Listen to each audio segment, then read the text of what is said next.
So I had heard of Mick Foley before, and I had heard of Mankind before. I did not know that they were the same. They are the same person, and he's also Cactus Jack, and he is also Dude Love, a hippie. You learn something every day. He is also a New York Times best-selling author for several books, and he's also written some fiction. He's written his novel, unlike the three of us. Well, I was mentioned in the Washington Post and the Guardian a couple weeks ago. You were? What the fuck for? How is this guy? Whoa! Being online is for fuck. a tweet I wrote about the orb. And I saw you online as fuck too. You were in something. You flashed by on something I saw. Probably. I forgot what it was about. Wow, y'all are fucking that online. That OAF is fucking paying off for the two of y'all. I always thought that if I made it into the Washington Post and the Guardian on the same day, it would be for something really cool. Instead, it was for a tweet about Trump and the Saudi orb and a dumb joke about magic cards. I want to say, I think that yours was about the orb too. I saw it go by on maybe Vice or something. Really? I don't even remember what I said about that. I remember back in the day, the golden age of NOLA blogging.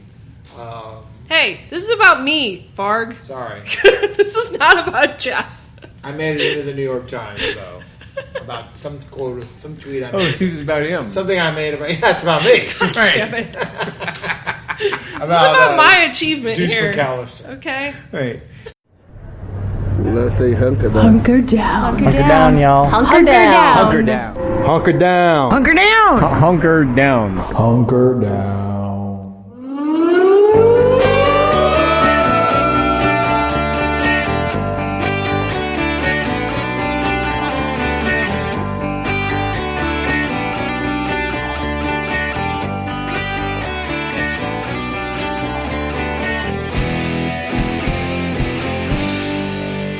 I used to start episodes with us like main conversation. It wasn't true That's a before, trick. but I guess it's true That's now a trick.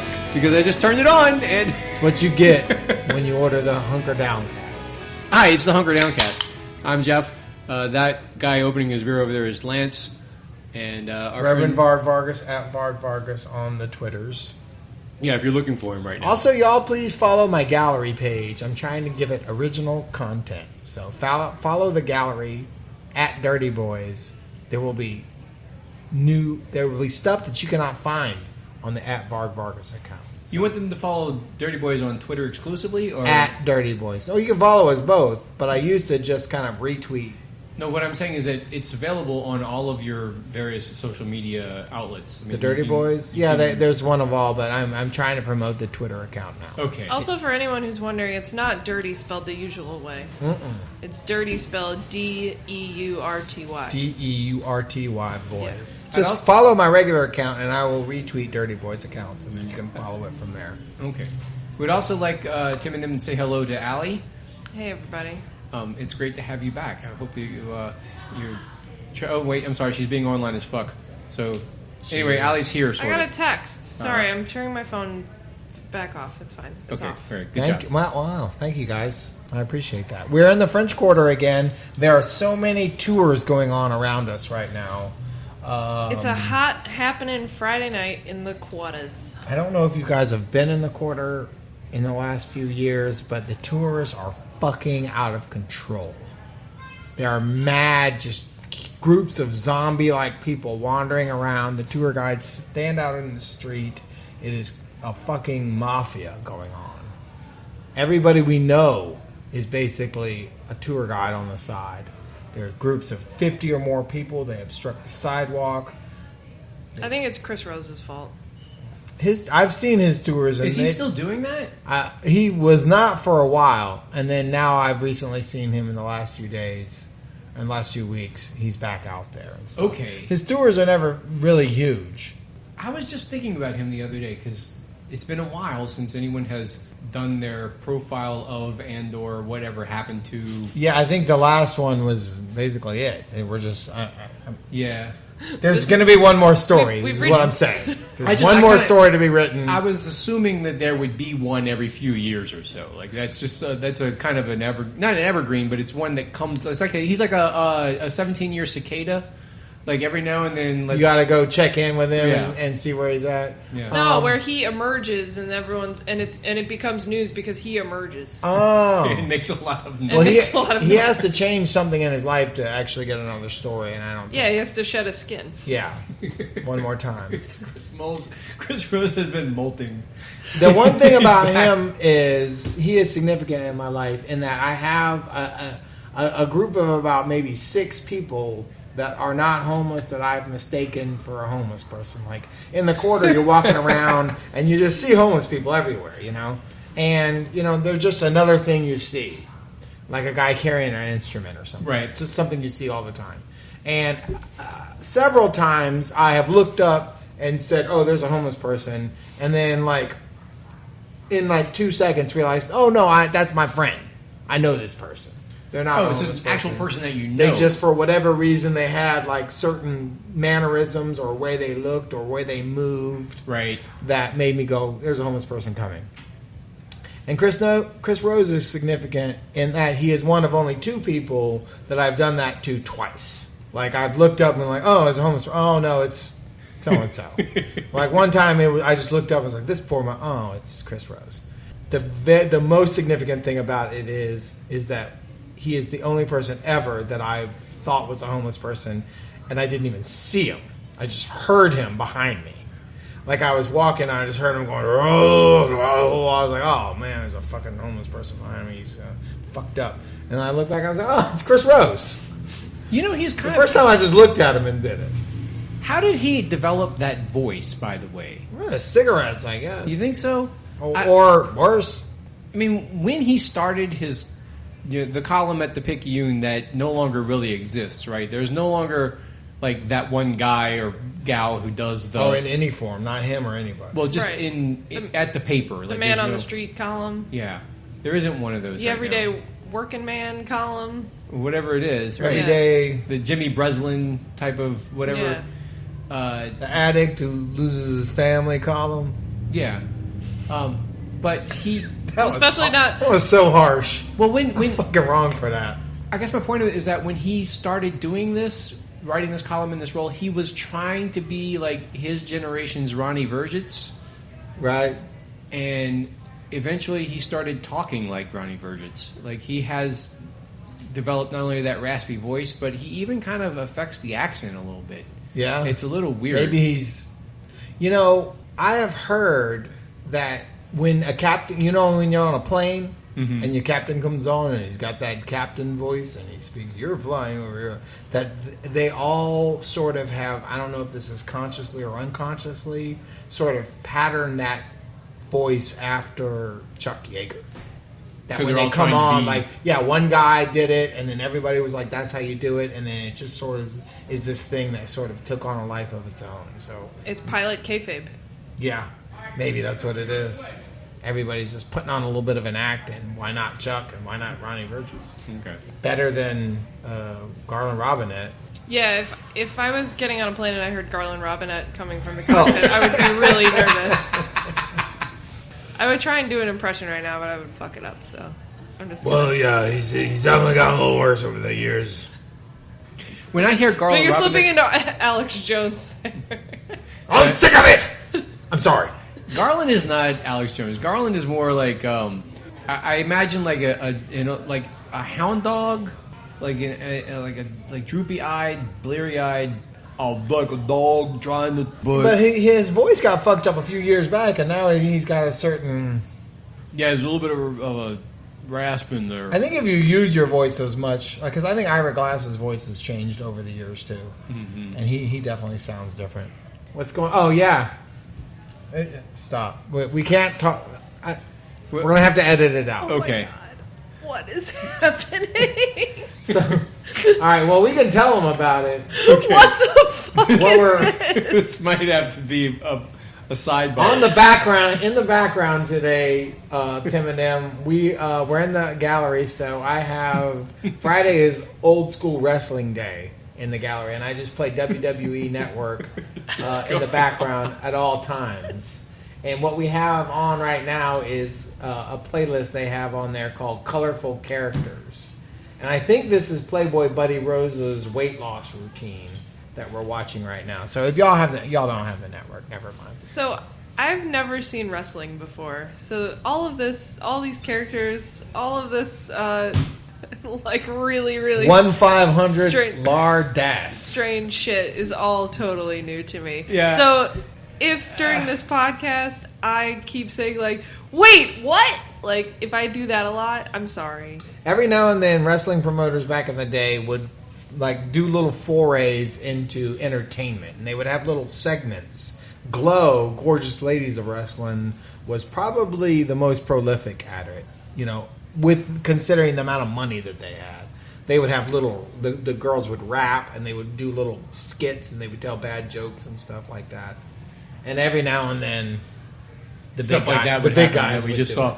Yeah, I don't know. It's going to be we're going to freak out a couple times tonight because... The blow-away diet lets you eat whatever you want, whenever you want. Forget about strenuous exercise. Say goodbye to messy diet drinks and never count another calorie. Because with Blow-Away, you simply shake on the patented Blow-Away powder, sit in front of an ordinary household fan, and blow, blow, blow the weight away. Want an extra piece of cake? Go ahead! Thinking about that extra pat of butter? No problem! Because with Blow-Away, you blow away unwanted fat just like that!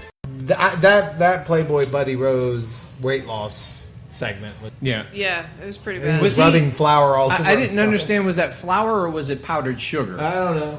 Maybe, maybe we'll have to he was talk to You're right. Sexy Lexi about it. What's on okay, Jeff, what's up? Yeah, I have no idea how we got here. There's always that segment. It's like the monologue where Johnny comes out and he tells jokes and then he walks over to the desk. That part is now finished. Paul just played a song. Okay. Now we're moving into the content. I don't even know where to start today. We didn't really talk too much about it. Let's start with Alli talking about the British election. She wants to talk about that. Oh, I do want to talk about that. Okay. All right, let's do that now. Let's just do it. So our boy, Jeremy Corbyn. The absolute boy. Jezza, the legend. Jezza is his nickname? Yeah. Why? I don't know. Because British people are fucking weird. And they're weird English. They don't know how to talk right. So, yesterday was election day. The context for which is that this was a snap election called by Theresa May of the Conservative or Tory party. A snap election, meaning they can just, whenever she wants to, just call an election. Just dissolve Parliament and say we're starting from scratch. That is fucking crazy. Yeah. Okay. They do that there. Parliamentary systems are weird and awesome. Okay. So she said nobody has their jobs anymore. We all have to. You're all fired, and you have to reapply for your job. Including her. Right. Yeah. Including her. Yeah. And she lost? No. So what happened was the whole Parliament had to be reelected, and they had 7 weeks to campaign. And she called this election because she thought that she was polling very high, the Conservatives were polling very high, and she thought that this would be the way to crush the Labour Party forever. Because the Labour Party, led by Jeremy Corbyn, had been attacked in the polls and in the press and from members of his own party and from the Blair wing of the Labour Party and everyone mercilessly. They're like, this guy's a fucking communist and he shouldn't be leading the Labour Party. And he was like, actually, I'm just a guy with great ideas and I'm a normal dude and let's see what happens when I actually campaign and lead. And just like Bernie Sanders. What turned out was that people really loved it. They put out this amazing platform, which they call Manifesto, which is great. Oh. The Labour Manifesto was awesome. It was filled with... One of the only good manifestos ever. I usually hear that word, I think, oh, someone's crazy. Right, but it's actually kind of a common term where they will use it as almost as a stand-in for platform, but like for this election, here's our party's manifesto, and this is what we... It makes me want to grab my gun, but go ahead. Yeah. It just means what they're campaigning on, like what they want to do. Or it means you're going to send packages to fucking people and they're going to blow up. Right. In America, when you Lots hear of that crazy term, people. it's right. like over there it's normal. There's a Unabomber afoot. Okay, but in this case, it's what each party actually kind of does. Like, here's what it's not uncommon. Okay. Anyway, I'm sorry, Alex. So it turns out Jeremy Corbyn, very good at campaigning, closed like a 12-point, 20-point gap in the polls, something like that. It was pretty remarkable. Huge. Kind of like the Falcons in the Super Bowl. Kind of like that. Well, because it turns out also that Theresa May is a complete ghoul who eats children for breakfast every morning. And is terrible at campaigning. And avoided campaigning at every step because basically she thought she was being advised by some former Obama campaign advisors who basically told her and the Tories that it's in the bag, the numbers will work out. Kind of like Hillary. The press will do their thing. And you don't never do that. Just politicians. don't even go to the debates because it'll only make you look worse. Right. And Jeremy Corbyn put forth this agenda that people got behind, and he put forth a positive alternative. Their election wasn't about Trump. It wasn't about Le Pen. It wasn't about fascism. It was about their country and a positive alternative vision for what their country could be. Politics has changed. And politics isn't going back into the box where it was before. Because what's happened is people have said they've had quite enough of austerity politics. They've had quite enough of cuts in public expenditure, underfunding our health service, underfunding our schools and our education service, and not giving our young people the chance they deserve in our society. And I'm very, very proud of the campaign that my party has run. Our manifesto for the many, not the few. And I'm very proud of the results that are coming in all over the country tonight of people voting for hope for the future and turning their backs on austerity. And so what ended up was that, the Labour Party closed this huge gap. And what they ended up with was a hung parliament, which means that no party got it. Nice. No party got a majority, which is actually great because it means that Theresa May was supposed to win 100 seats and crush Labour for forever, and instead she can barely form a government. So, and the next time they hold an election, Labour will probably crush her. So it's going to be great. If they continue on the path that they're on. Yeah. So, it's so difficult to watch from the States because you don't want to look at it completely through the lens of the American political perspective. Yeah, it's not analogous. But there are themes there that really need to be emphasized. And one of them is this. The context of this is the Conservatives are trying to form a government in the wake of the Brexit referendum, where after Brexit passed, that kind of fucked up their shit in a lot of ways because it made Cameron resign and they had to kind of rejigger how they were going to lead their way and negotiate the actual terms of the Brexit. And what they thought was we suddenly have this strong reactionary mandate that will help us build our party and gain a huge advantage in Parliament. And their miscalculation has to do with not being able to read what exactly voters were pissed off about, right?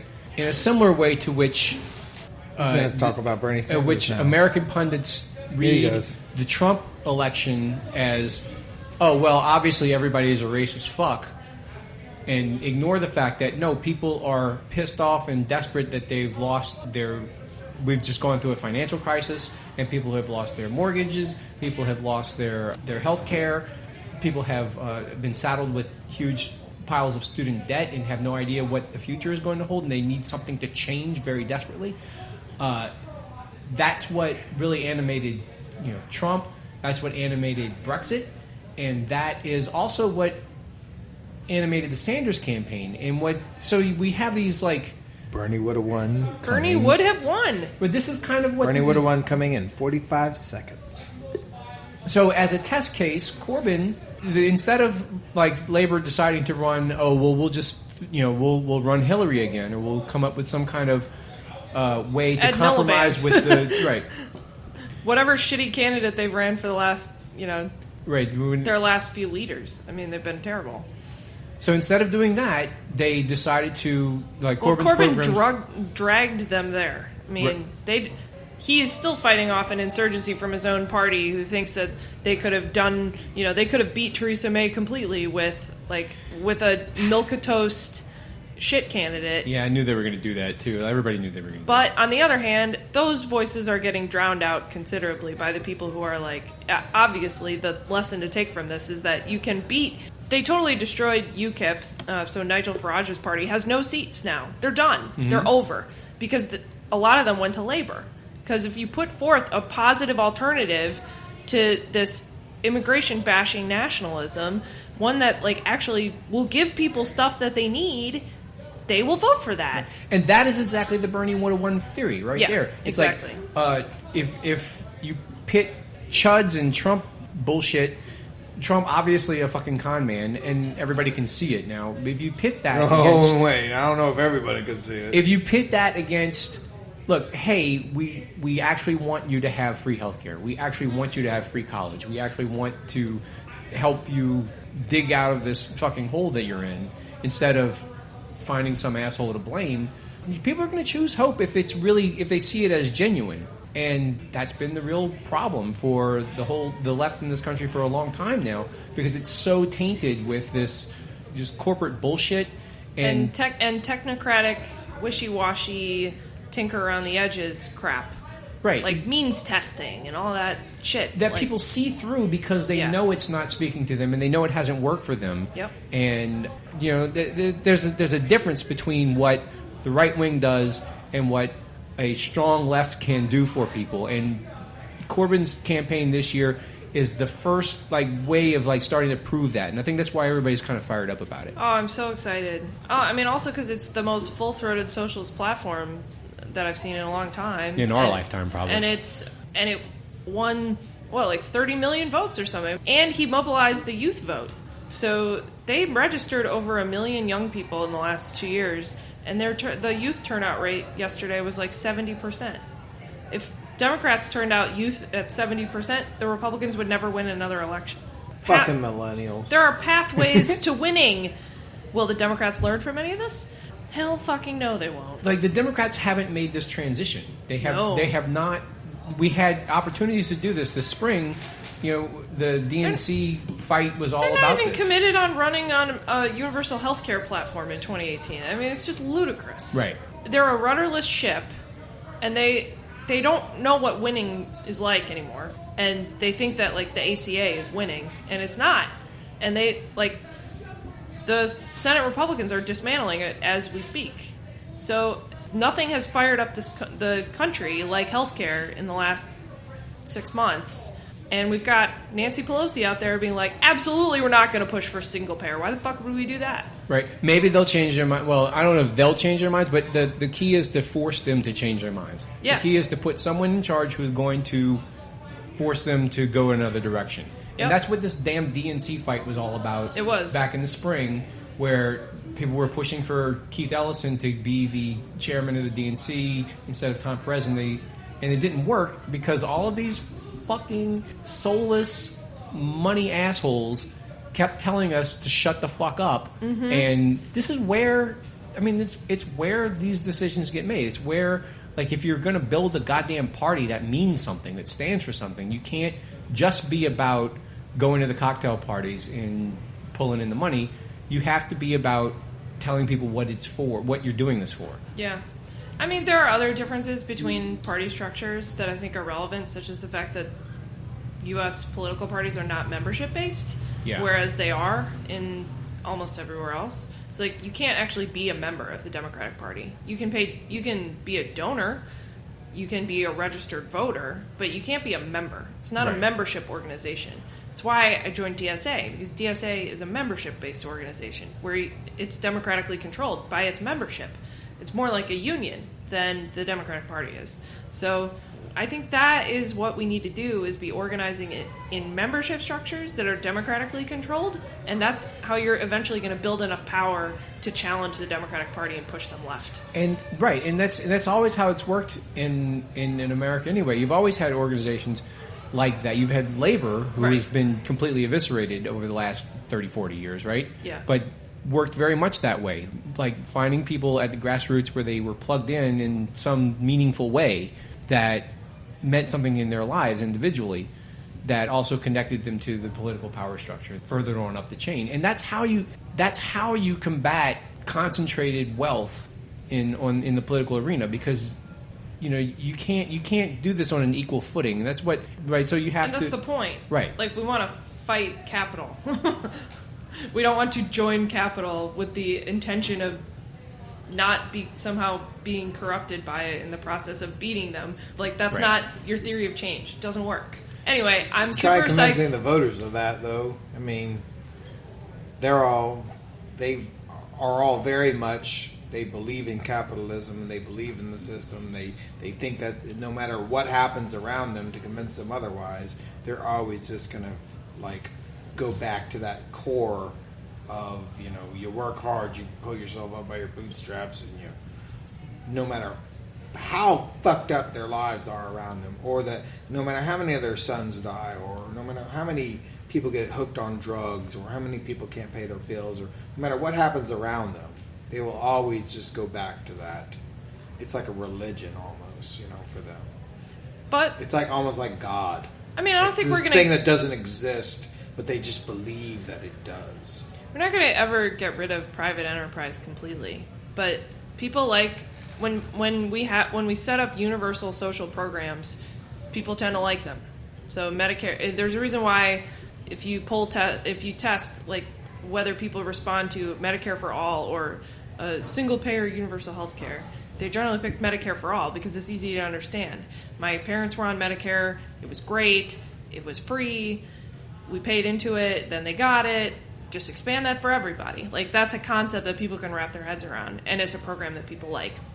Social Security is the most effective anti-poverty program we've ever built. But then the insurance companies go out of business. Sure. Well, no. Then that shakes up the system, and the insurance companies will not allow that to happen because they fucking pay off all the politicians, both sides. And I'm sure the insurance companies will find ways to fucking convince these people that it's all fucking evil. This is never going to be perfect, but this is politics, right? And what I'm saying is, I understand that Alli's super stoked about what happened over there in England, but it's never going to fucking happen here. Well, the rich folks are going to constantly win over. Well, here's what happened over there. Over and over. By the way, here's what happened over there. The Tories won, kind of. I mean, they won a plurality of the votes, and they're going to form a government with this fucking Irish... with the Northern Ireland Unionist Protestant paramilitary dickhead, assholes. Homophobic assholes, right? Yeah. They have to, like... But they have to, like... They have a fragile... I've been telling people about them Irish fuckers. There's a fragile coalition that's going to be kind of an interim government for a few months anyway now. But the Tories won. They won a plurality of the votes. And what this means is that Labour didn't win. They didn't demolish anything, but they overcame huge odds and huge obstacles just by showing up. And now things are going to be different. Like, Brexit is not going to go the same way that people thought it was going to go. The conversation is completely different now about, like, the future of UK austerity policy. They really do have to talk about whether or not they're going to do free tuition for students or not. I know this going up a few times over the last few years. But the point is that they didn't win, but they have a voice now, and they change the way it happens. And that's kind of what we're advocating for here. We're saying that the point of organizing politically is knowing that not everybody is always with you, and you're not always going to convince everybody. You're not going to drag everybody onto your side, but you're going to organize enough people, and you're going to make a clear enough point that you have to be listened to. And if you have to be listened to, then you affect policy. You drag it in your direction.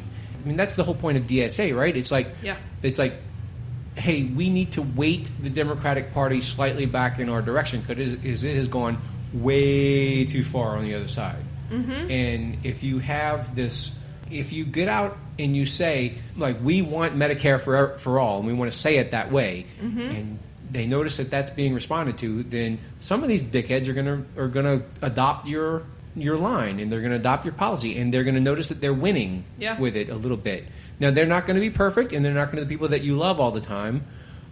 We don't love John Bell Edwards all the time, but we're glad that he's the governor, right?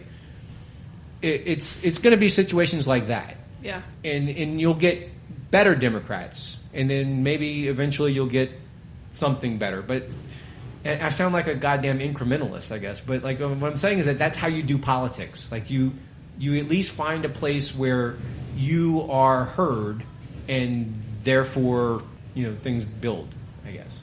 Am I right?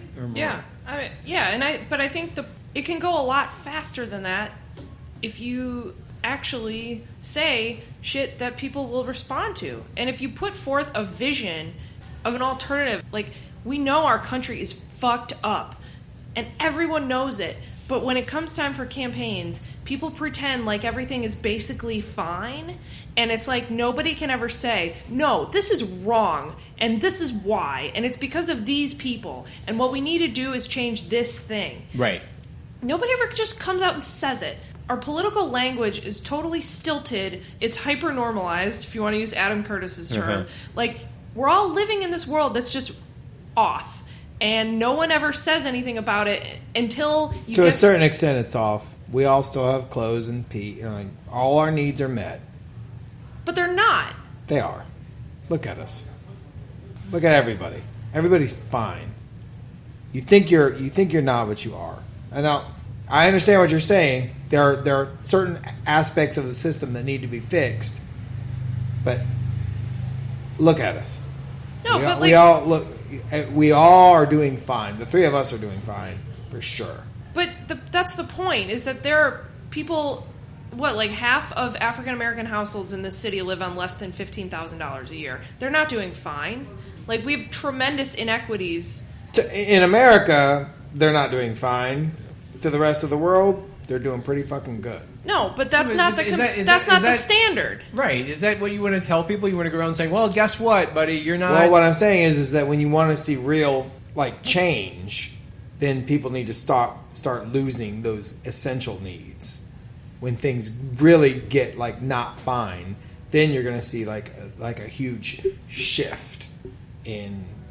Well, so, okay. The political landscape. Well, we kind of are in a place like that right now. And this kind of are. But no. You won't even say we are in that place. You're going to say we kind of are in that place. We are. And that's what everyone says. Oh, this is we're living in a third world country. It's not, we're not like living in a third world country. Go fucking live in the third world country, and then you will understand what it's like. Everybody is fucking decent. And if you want to see a huge momentum shift, like what I think is required for us to make it like a great leap forward. I just disagree with your assessment of how of how people live in the first world. Like, they're fine. But they've been getting progressively worse for decades. There has been there have been actually no, that's not true. Things were way worse. There are actual numbers that you can look at that say, well, no, there are actual numbers that show the opposite. The share of wealth between what you and I are able to accumulate is that accurate though? The share of wealth? Yeah, these rich folks got a bunch of money, but are our needs not being met anymore? No, they're not. People still go hungry. People can't get health care. People are getting fatter. People are living longer. Infant mortality is better. No, infant mortality has gone down since the 40s. Maternal mortality, yes. All right. Well, somebody needs to look that up. No. I bet they died. Kids died at a worse rate in the 40s and the 50s and the 60s. Well, yeah, I would hope that like the progress of human society would be better, over the course of many decades. But the point is that it wasn't equitably shared. Like that rich folks live longer and yes, they live longer, they have their needs met, and people in this country still die every day of preventable diseases, and people go to bed hungry, and that's not acceptable. And you can convince people that that's not acceptable. Like, we have to care about each other and build a system that gets rid of that shit. But then, okay, so to do that, though, you have to shake the system up. Yes. And then to do that, there's going to be a period where everybody's going to be kind of fucked. Well, so the economy is going to get all fucking jacked up, and then insurance companies are going to, like medical, which brings us back to what started. But that is literally what we're living through right now. Go down. All those guys are going to lose their jobs. Institutions are going to fail. You're going to have this is what's happening right now.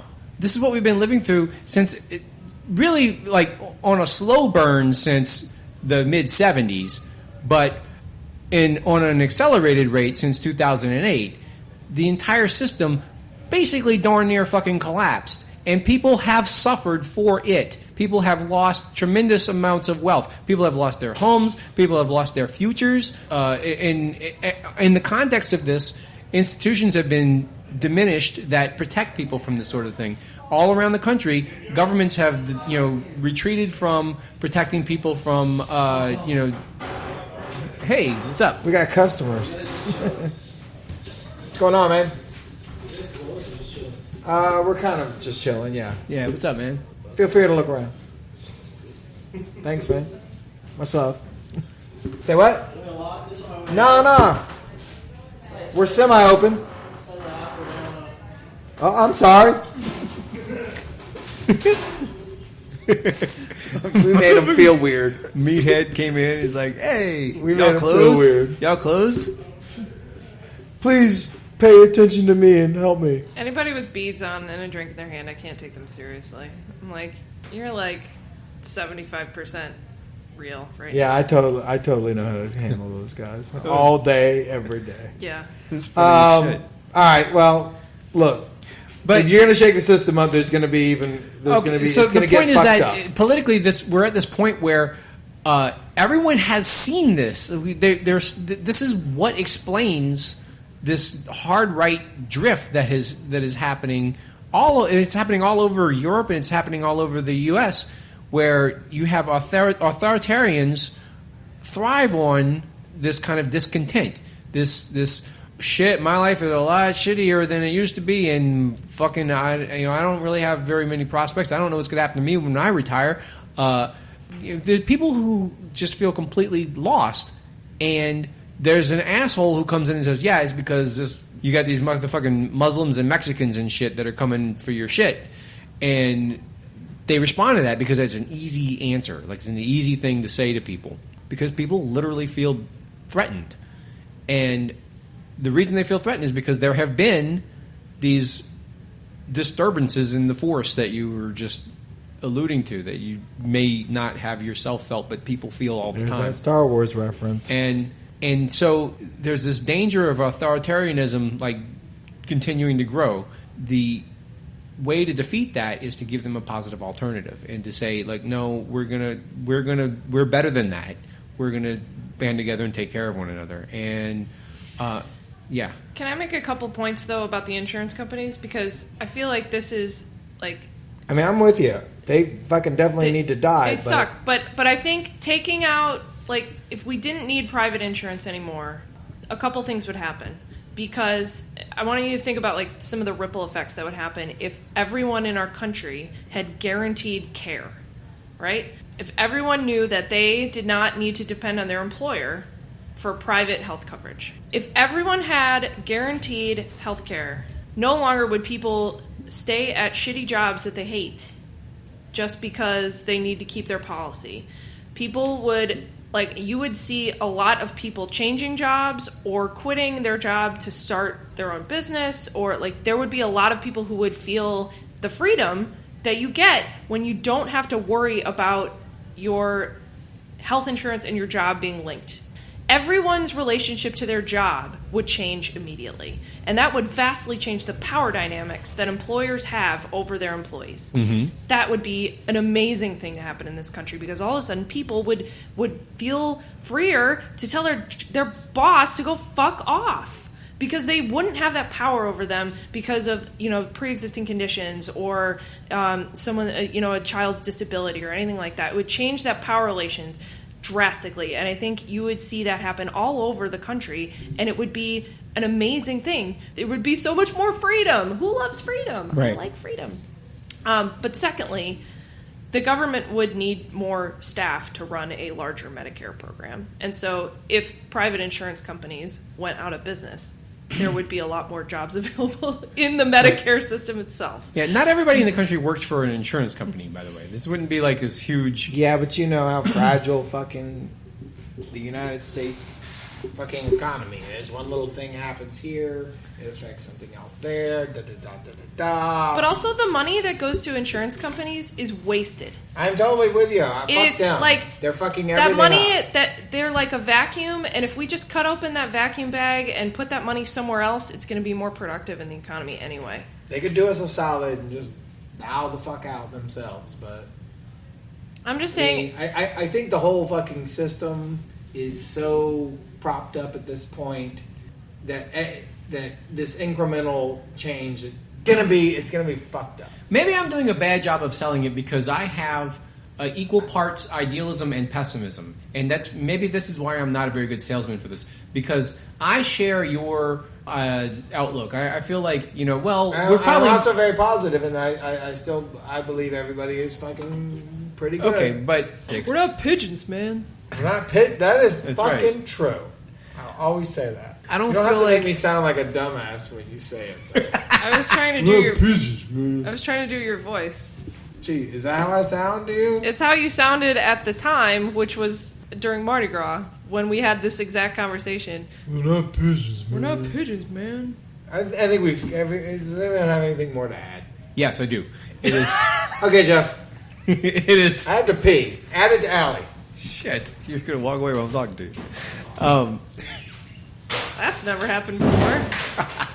I wonder if the mic's going to pick this up. Yeah, a little bit. Probably. Yeah, we'll fix it in post. So I was telling him that, look, I don't think it's necessary to expect everything to change overnight to think that you should also demand everything to change overnight. There's Hillary Clinton incrementalism, which is designed to say, y'all have to just chill and wait for things to change. It'll get better. Mm-hmm. Versus, look, I know this is not going to work, but fuck, we need this now, and let's continue to push. And that's kind of my attitude. Like, I don't remember, like, the exit poll came out yesterday, and I'm like, come on, I can't believe it. This is not going to happen. This is not right.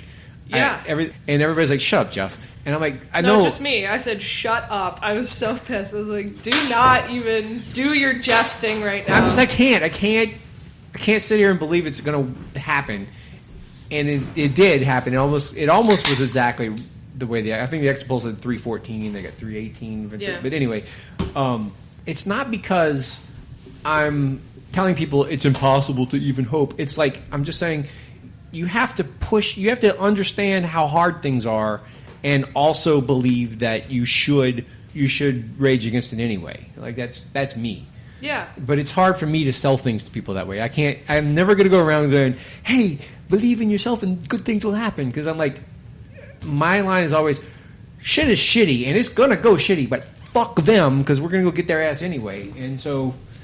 It's not. I don't know. It's a little bit different. It is different. I've been thinking more about like unity versus solidarity lately because a lot of Democratic rhetoric in the U.S. is all about unity, and I think that's just absolute trash.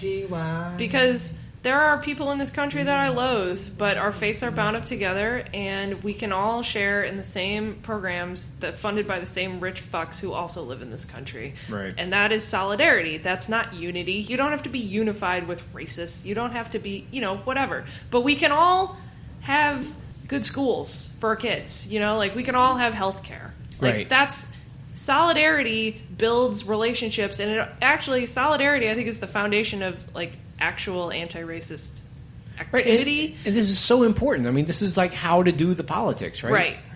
It's not through like unity and other problem like that. Right. You can't just go around saying how we are one city, one voice. We're one big ass city with lots of different people with lots of different kinds of problems and lots of different attitudes. Yeah. And we're not all going to agree on shit all the time, but there are things that a lot of us need that we're going to fight for, and I bet you the things that most of us need, we have the numbers to kind of get that together, and that's how you actually do politics on the ground, right? Yeah. So it's I don't know. I'm with you on that. So that's probably a good transition into some of the other more local things we want to talk about. We spent a lot of time on this. This is how we get 2-hour shows. Yeah, that's true. Sorry, everybody. So what do y'all want to do? Look, there's a fucking Menckles outside. What's it doing? She just texted me saying, should I come down? And like 30 minutes ago, she texted me. Tell her to come on in. You want to come in the house? There's a Menckles here. I should have brought the fourth mic. Maybe I should stop this right now.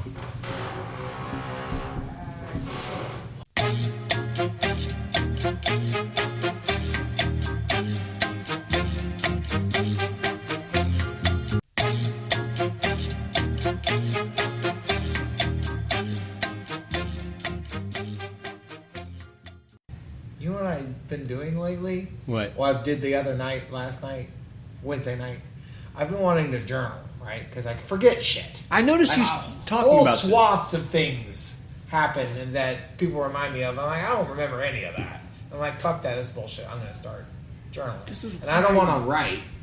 So, because writing's fucking work, you know? So I decided the best thing to do was just to fucking record myself. Well, I'm sitting here in the gallery the other day and I'm just kind of like, oh, fuck, I made a recording of myself last night while I was fucking wasted on whiskey. Oh, so Drunk Lance has you're talking to Drunk Yeah, Lance. and then I like went through my recordings and bam, it was right there. It said 4:45 a.m. I was like, oh no. Oh no. I listened to it. What did you say to yourself? I was talking about personal motivations in life, just being like intellectual, sexual, and emotional. Like that's what you look for. When you're out there after you get your food and oxygen and shit, you're basically just looking for emotional, intellectual, and sexual stimulation and all that. And then I talked about I just was I was just like Never record yourself drunk. I did because we do it every time we do the show. We do it on the show. Never do that because you're never as charming or as witty as you think you are while you're doing it. I was like this fucking melodramatic. And we learn that every week, as Alli just said. So.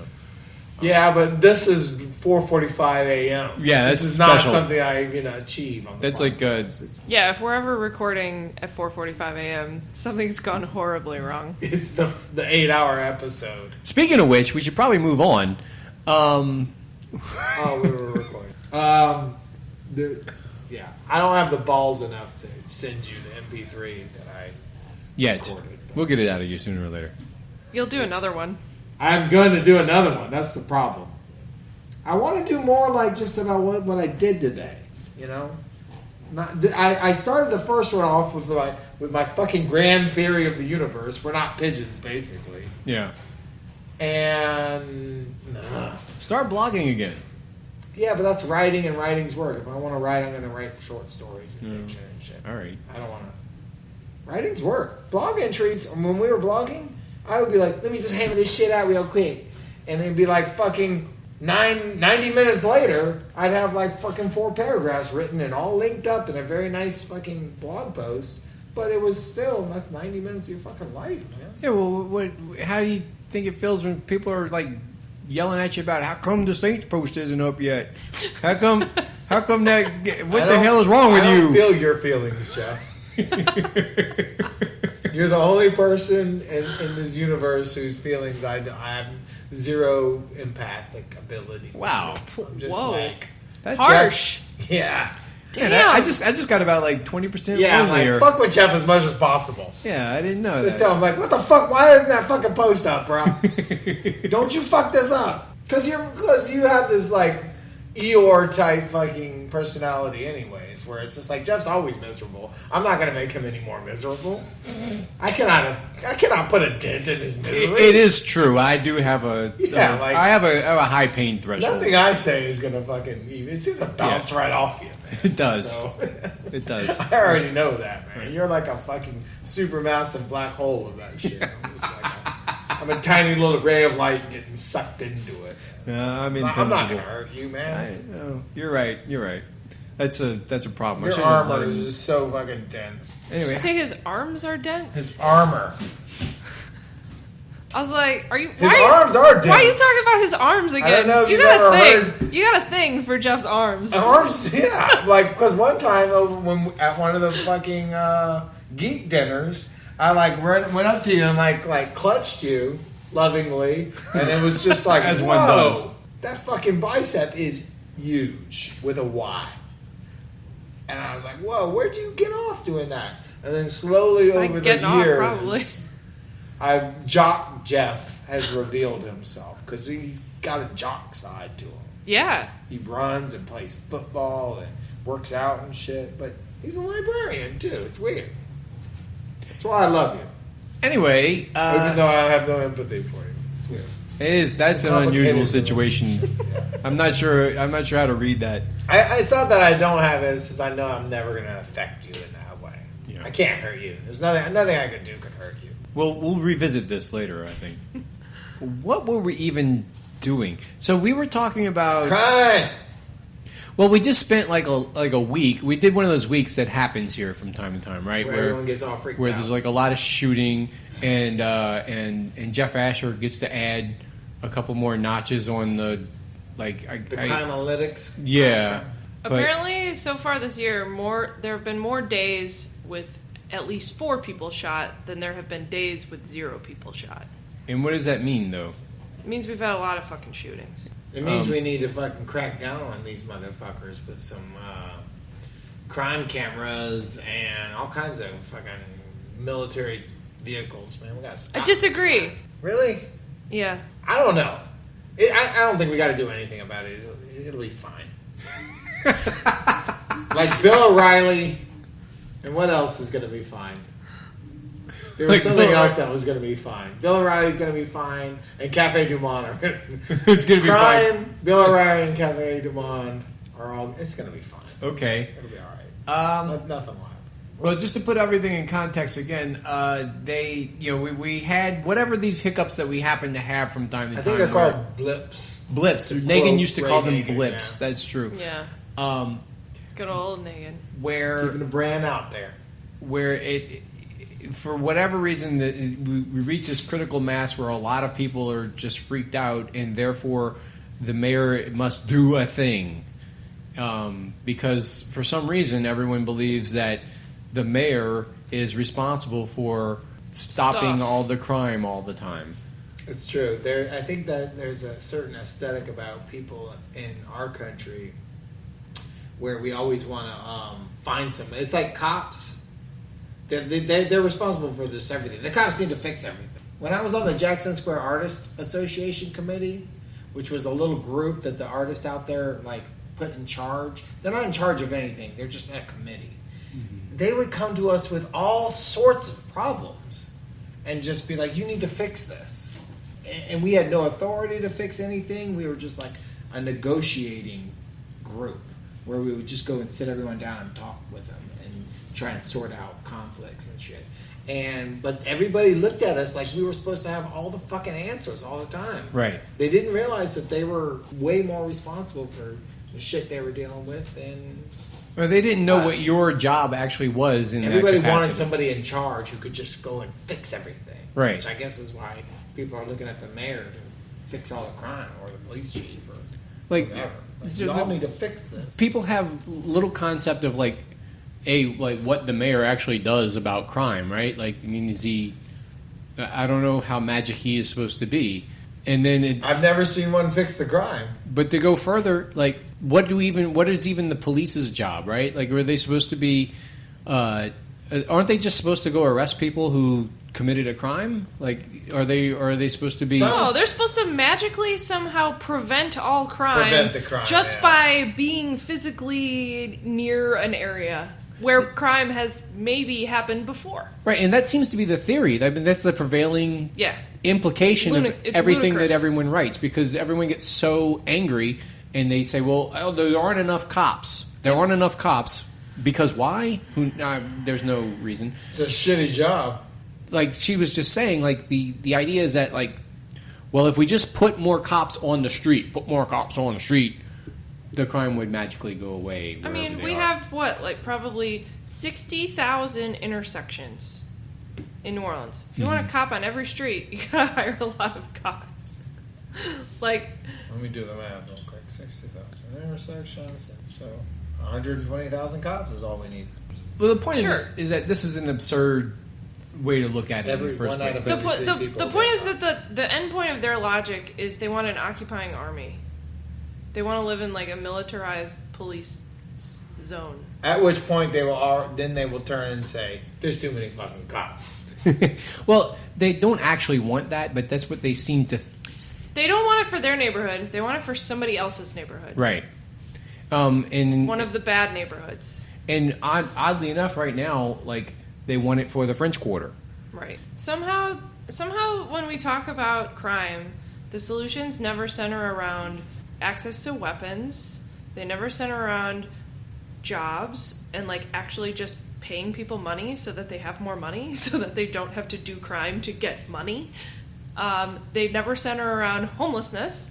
They never center around access to housing or transportation or lead remediation or any of the other things we could spend money on that would like improve people's quality of life. They never center around that. They always come around to more money for the incarceral state, more money for police, and more money for surveillance. None of which I don't think are like proven to reduce crime at all. So, but there are easy things to do, and like we can spend X amount of dollars on buying this much equipment and putting out this number of cops, and it all just becomes one gigantic math equation that someone thinks is going to be solved, when really the problems are different from that. They are, the shit we talked about in the first segment. Yeah. We're starting to talk about the shit from the first segment again, I think. Because of all of like the hysteria over this, everyone is demanding the mayor do something. I have to do something, and he's already doing this. He's doing a streets project disguised as a crime safety initiative. Exactly, which is we've said is good and bad, right? The Bourbon Street thing. Yeah. It's good that he's going and fixing the infrastructure on Bourbon Street. Right. It's bad that they're considering closing the street. And they're already doing that. They're not started it yet. Yeah, they're doing doing the work on it, but they're considering after it's done closing the street altogether, like just making it all pedestrian. And all day? Yes. Yeah. Well, what the fuck is the point of that? I mean, it's open during the day, and that's awesome because nobody really is out. It's not an all-night party during the day. So what the fuck? Why can't you drive down it during the day? Close it at night. Makes perfect sense. They think it's a security risk. Well, they say that it's a security risk to have vehicles access that area regularly. It never gets busy enough on Bourbon Street during the day unless it's a...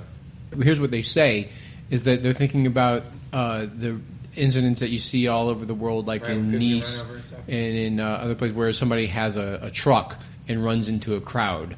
And if they were able to put up some bollards or to make it like difficult to access that area by vehicle. Well, how are the beer trucks going to get in? I was thinking this the other day. I know it's come up before on the podcast about closing the entire French Quarter off to cars. I was like, you know what? I'm down with that. As long as I can fucking drive in there. Right. I'm a fucking business owner. This is always your solution. It's as long as I'm okay. Right? I'm okay. It's fine. You're right. This is what we call a classic free rider problem.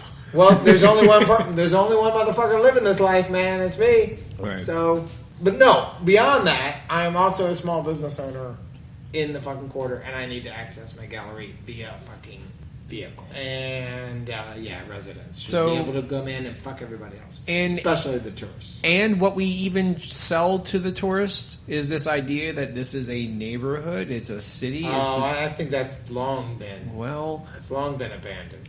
I have tourists come up to me shocked that people live here. Right, so that's the problem. They think all that's just like facade and stuff. I'm not fucking joking. Some tourists don't believe. They think that that's all just Disneyland shit. And that's what we're playing into. And that's so depressing. Right. So you think shutting the quarter off to vehicles will just add to that? Absolutely. Because you're treating it like a place that is Disney World. You're treating it like a special theme park. You're treating it like a thing I'm with you, Jeff. that doesn't exist as part of the city grid, right? You're right. So we'll keep it open. I'll have to sit behind those Georgia license plates while they go when they're supposed to stop and stop when they're supposed to go. I'll still do that. Just so you're right, Jeff. I'm not even being facetious. Anyway, I could be swayed either way. Devil's in the details. It's hard to ban some kinds of vehicles and not others because then people ignore it, and then you have trucks running into buildings, which happens all the fucking time. Right. And you can't rebuild these buildings, these OG buildings in this quarter. OG motherfucker, Deurty Boys Gallery. OG. I mean, there's a preservationist argument for the infrastructure here. Yeah. So I mean, it is, but I don't think any of that will fucking solve crime. Exactly. It has nothing to do with that. So this is kind of what I wanted to get back to, is like this Mitch response is a very Mitch response. His other response to this is to pretend like he is addressing the underlying issues of crime through his NOLA for Life program, which is the kind of thing that you and I would probably argue for, and what it actually is in practice is kind of a slush fund. I wouldn't say slush fund. I would say it's a Band-Aid on a huge problem that could be solved by like looking at the city budget as a whole, which is what the People's Assembly is trying to do right now, and changing people's perceptions about the percentage of the city budget that we spend on certain things. So we spend 63% on police, jail, like the incarceral complex. We spend 3% of the city budget on children and families. We spend 1% on job development, and that's actually the 1% that goes to New Orleans Business Alliance. So, like, we do not spend money doing, like, direct employment of youth. We could spend $40 million instead of ripping up bourbon. We could spend $40 million and just pay it to youth to do stuff in our city. We could do direct youth jobs. But the city is really reluctant to do programs of that style. And so then we end up with things like NOLA for Life, which operate in a much more indirect, partnership-based model instead of just pay people to do stuff so they have things to do and have money. And this is the classical problem of liberalism versus socialism. Socialism really is. Segment one again. It is. And it all comes down to politics. Everything is politics. Is there a city in America that's figured it out? No, but what if our city was the first city to figure it out? That is so optimistic. Wow, Jeff. It won't be. But this is an example. New Orleans, fucking 10 years behind everybody, suddenly a great leap forward happens, and they figure out crime. But in this case, this is a very Mitch solution. And another very Mitch thing to do is to, whenever we reach these points of stress that we were talking about earlier, is to just say the most disgusting fucking thing on television. He came out last week and gave I'm a vagina-friendly mayor. Not like that. Okay. That's a stupid thing to say. Mitch says a scary thing, which is last week he said that the problem in New Orleans, after one of these shootings, he says we have to on Tulane. We have the one in Mid-City. He says we have to change who we are, implying that the problem isn't like the offense, itself, but it's in us. It's this innate culture of violence that a lot of these people like to talk about, where there's something wrong with us and he even said to one of the reporters, he said that it's drugs and alcohol, and our own vices that we need to address. And if we think more about ourselves internally, they better not fucking fuck with alcohol. Well, again, I get libertarian when they start talking about that shit. You don't have to be a libertarian. You just have to be a person who believes in essential freedom, and also believes that the offense against the law is the thing that needs to be prosecuted, and not the inside of the human. And that's where we drift into kind of almost a fascist approach to law, and I think that's taking it a little far. Maybe, but that's what I warn against. And it gets worse because you have fucking Godwin is standing in the corner waiting to come out. That's fine, but that's where we are these days, man. Godwin is dead. That is after Trump, Godwin is dead. Yeah, that's also true. We're just in this fucking world now. All right, and so you have to see it and call it out. The mayor talking about eradicating a culture of violence is it's bad politics. It's wrong, but I wouldn't call it fascist. Okay. Well, so what happens? What's funny to me is that the next week, the DA, who is the biggest fucking dickhead in the city, he's a small dickhead, but yeah, he's as short. far as dickheads go. He's a small stature man. Yeah, he's one of my people. He's shorter than you are. He's one of my people, and he's not a good one. What'd he do? So he's been writing to the editor a lot this week, and I don't understand who is the fucking editor. Gordon Russell, I guess. He's had one written to the Advocate. I was just the editor. That's like a milkman or something. I don't know. It's not even a real thing anymore. Right. Well, it's like a fucking smithy or a fucking what do they call the guy that came around? Tinker? Tinker. Yeah, like the editor is something our grandparents had. The guy who made barrels. Yeah. He's the just Cooper. The Cooper, thank you. It's just like one of those guys. The Cooper makes barrels. The Chandler makes candles. It's like laugh. It's like something that's just There's another union leader. A tinsmith. The tinsmith, right? They don't exist. Union leaders are still real. What has Cannizzaro been saying to he's smithy? So he Wheelwright. Oh Jesus! Wait, who was that? What the fuck was did that? you say something? What? What did you say? Wheelwright. Oh, wheelwright. Oh God, yes, that's another one. There's got to be some other occupation-based names, That's right? them. Like cobbler. Cobbler, yes. That's that. There is one of those uptown. Farrier. Farrier? What does a farrier do? They put horseshoes on and shit. Oh. Where were we with this? Oh, so Cannizzaro. Chris and I just want to sit here thinking of more of these. I know. names. Johnny Gill.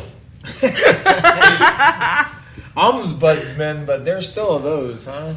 Public editor, though. That's going out the window. Thanks, New York Times. Yeah. Offensive coordinator if you're the New Orleans Saints. So anyway, our friend Cannizzaro writes to the Advocate that Mitch is not being harsh enough on people.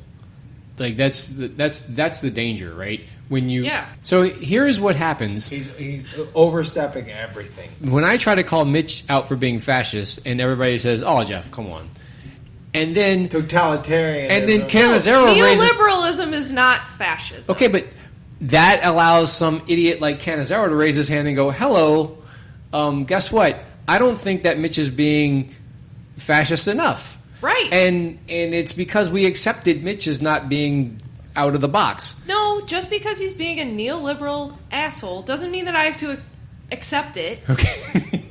But it also doesn't mean that it's fascist. Right, you I can know. call the center out for being shitty. And you can stop there and say, no, go back to the left. Okay.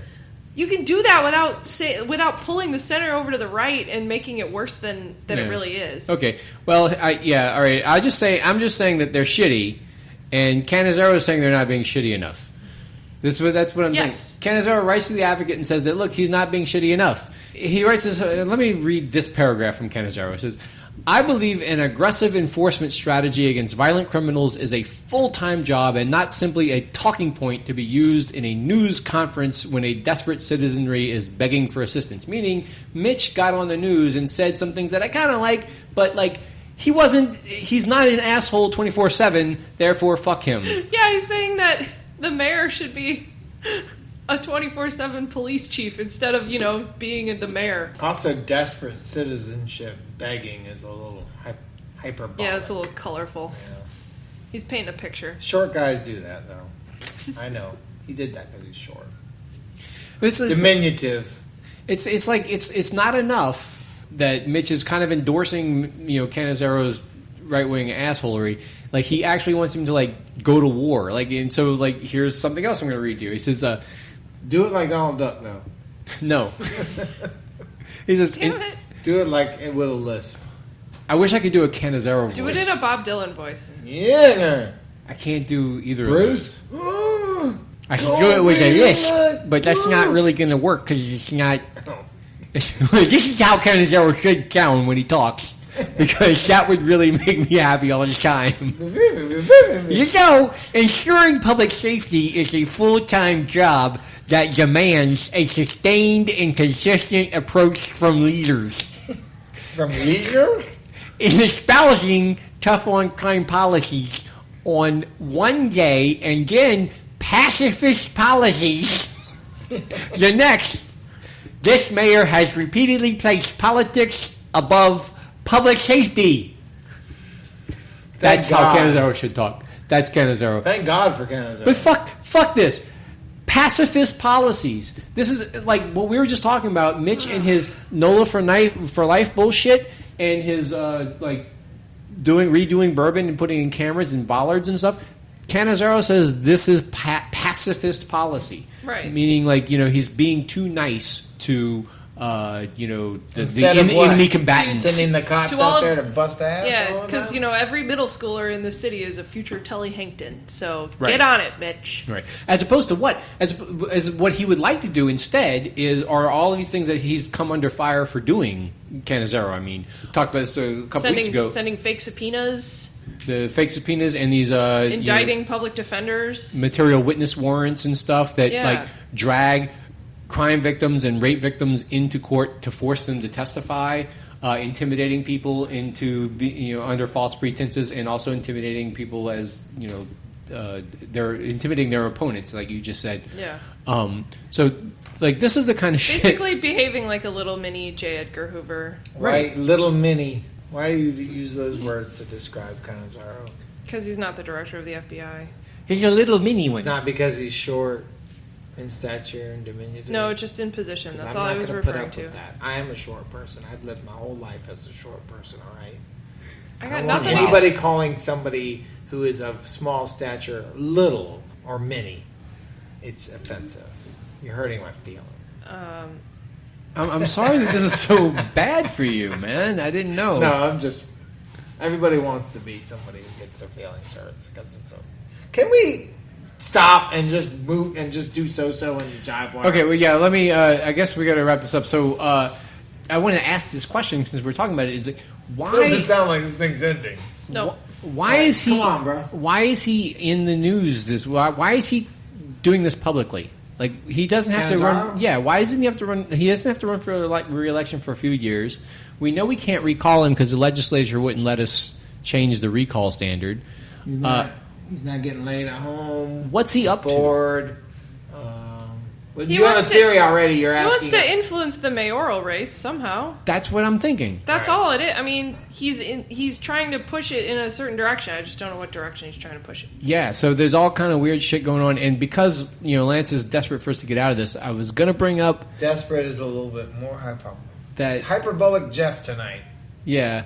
We have municipal elections to break the fuck down and have all kinds of theories, but let's just keep this in mind, that Cannizzaro is active, because I want to put a pin in it and come back to it the next time we talk about this. That's some business. You have some theory? Yes. I've got lots of them. Lots and lots of them. Yeah.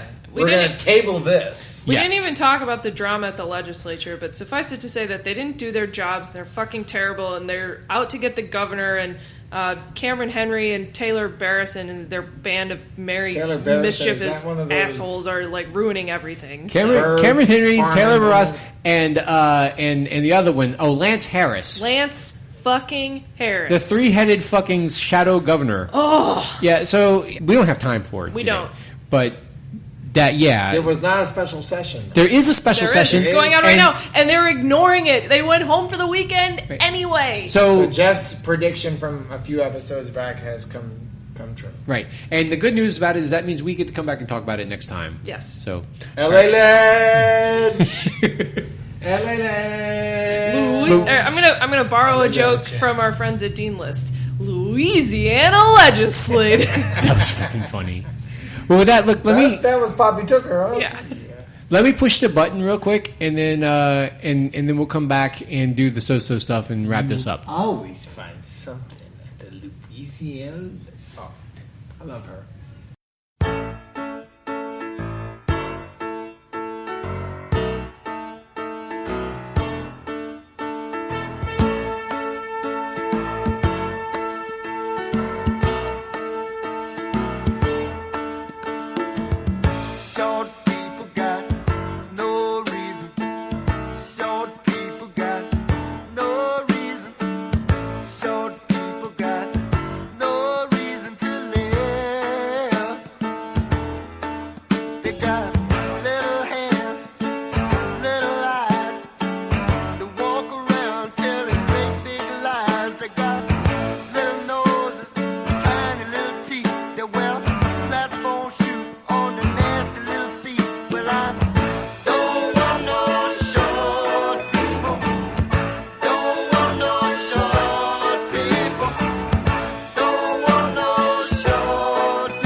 Anyway, so do you guys want to hear, before we get into this, do y'all want to hear any of the Twitter questions that we received? Because in addition to... Well, no, I don't want to hear them before.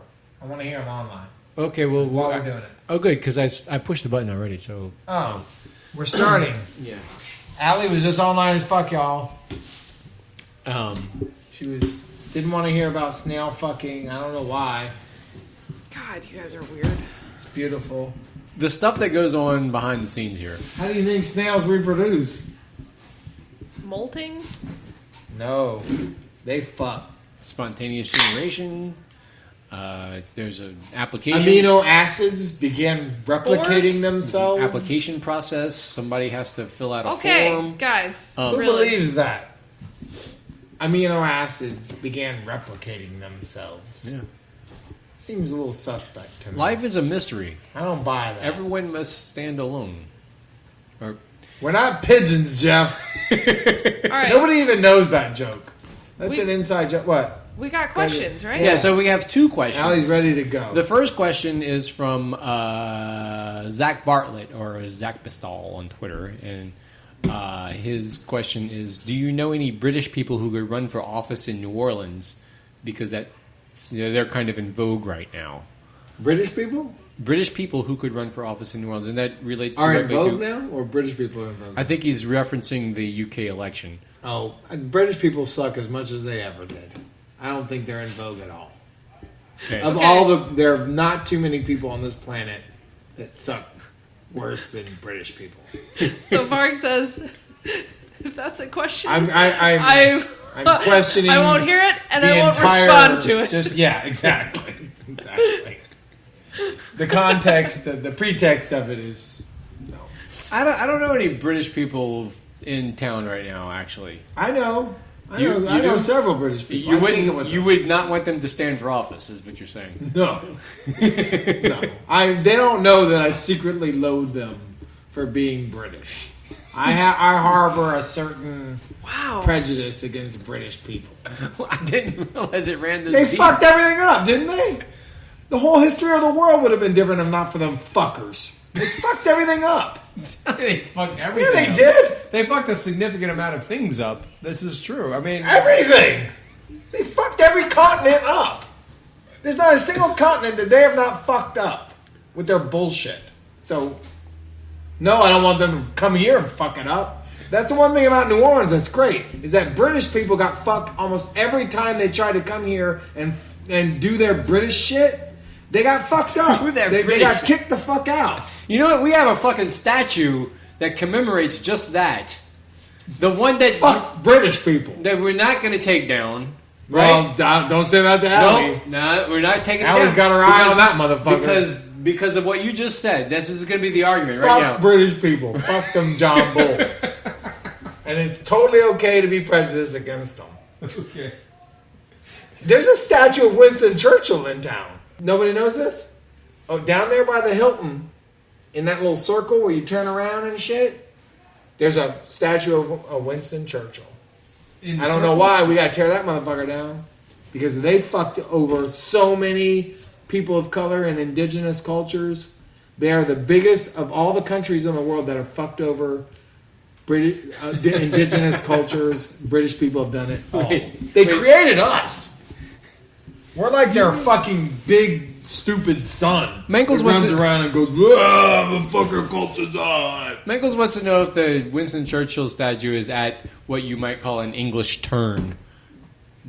No, but that's another instance of the British getting fucked over here. In fact, every 4th of July, I go to a British pub and celebrate. That's because fuck them so much. Okay. Because fuck them. You're good. Because fuck them. It's a good reason to do anything. Right, okay. Because fuck them. Because fuck that. Damn. Also a good reason. Okay, what's the second question? This is a serious anti-Brit rant. Okay. Well, who else can you be prejudiced against and it'd be okay? Nobody. Just them. They're the one people that you can just be like, fuck off, you bad food, bad weather, totalitarian motherfuckers. I like it. Okay, my serious answer to that question is, if Larry Larmieux moves back, is he now British and can he run for something? He totally counts. Okay. Totally counts. Larry, we're counting on you. The other question comes from our friend Shadow Governor John Jell Jedwards, who says, did Tony Soprano get killed or not? But also, what happened to my beautiful legislature? Hashtag LAGov. I think Tony Soprano did get killed because the actor died later. And to me, I was like, oh, then he must have died in the show. That's like if you die in a dream, you die in real life. Yep, exactly. It was that Freddy Krueger shit. I never watched The Sopranos. That's one of those shows that I've always meant to go back and watch from start to finish, and I never did it. So I'm behind. Yeah. You should do that, because if you do that, you don't have to watch almost any of the other premium cable shows. You don't. What do they call them? Prestige TV. Yeah, all you have I'm to here do. for you. Just and go. There was the name for just go watch The Sopranos, because all these other shows are just it's The Sopranos but with meth. Oh, it's The Sopranos but with swords. Oh, it's The Sopranos but that's all it is. As long as it doesn't have Johnny Cakes, I'm fine. That whole Johnny Cake shit, I was just like, this show sucks now. I'm not being homophobic. It has nothing to do with it being a gay storyline. I thought it was great that Jenny or whatever. Spoiler alert. Sorry. When you hear Johnny Cakes, just skip to the next season. But anyway, yeah, do that. Go watch it, because you don't have to watch TV anymore. It's done. It's over with. I like TV though. Yeah. I have a The Wire was way better. He thinks bullshit. He hates The Wire. The Wire is bullshit. I'll argue with you about it. No, it's not. It's bullshit. You're Jeffing that. Yeah. I'm not going to argue with a Jeff. The Wire sucks. When you're Jeffing, I'm not going to argue with you. Right. Anyway, you have the second half you have decent points, I'll argue with you. But if you're Jeffing, no. The second half it's like your friend, your partner when they're drunk. You're just not going to argue with them. Oh, you're just being asshole. You. Yeah, we kind of know what that's like, don't we? A little bit. Yeah. So the second half I'm not even fucking fucked up. Don't y'all get personal on me. How can we not get I'll personal? divorce y'all's asses. I thought everything was personal with you. No. There's not a thing with you that is not personal. The question was, are there British people who could run for mayor? And you just made it about all the British people that you know. Y'all British blood or something like that? Is that why y'all are pissed off? Yeah, actually, I do have. Of course you do. I don't. Motherfucker. You know what I got. Yeah, I don't mind the Dutch. They're kind of like New Orleanians. They have to deal with the same shit we do. And they're fine. Fuck the British. So eat that. Okay. Don't act like they didn't fuck out the whole world. I guess he showed the whole world's not somehow. fucked up because of British people. Everybody knows that. All the problems that we talked about in segment 1 is all because of those motherfuckers. Kings and monarchs and this understanding that there's a ruler and that there's this ruling class. It came from them motherfuckers. We should totally just turn this into an English history podcast, because we could have all sorts of... They would love that, and no. Yeah. They love talking about themselves. Don't let them and win. Their history. Right. It's disgusting. I would dig it so much. The second half of... The War of the Roses, brought to you by Hunker Down. We'll do all the Henrys. It'll be great. So many Henrys. So many Henrys. What's the next question? That would be the title of... So many Henrys. That would be the title of the podcast. Is so many Henrys. There's going to be so many Henrys. You're going to be so sick of Henrys. It's going to be great. You're going to love it. You're going to believe me. The answer is that no English person should ever set foot or do anything in New Orleans, because what's great about the city is that it's one of the only cities in America that does not have that British, history to it. Yeah, it's got some of it, though. Some of it? No, it has very little of it. Counterpoint, Stephen and Pauline Patterson are from Northern Ireland, which is technically part of the United Kingdom. And they're awesome, so... Who the fuck are they? They used to own Finns, and now they own Treo. Oh, not too fond of the whole United Kingdom, actually. All of them are all a bunch of wankers. to speak the language. Strike it to send it home. Right. What's next? All right. The second half of Governor Jedward's question was, also what happened to my beautiful what happened to my beautiful legislature, which we already talked about. We already said. Check. Moving on. There's so much there that we can't even do it tonight. So we'll do it next time. But once again, it's all Neil's fault, because he's the one who brought us Speaker Taylor.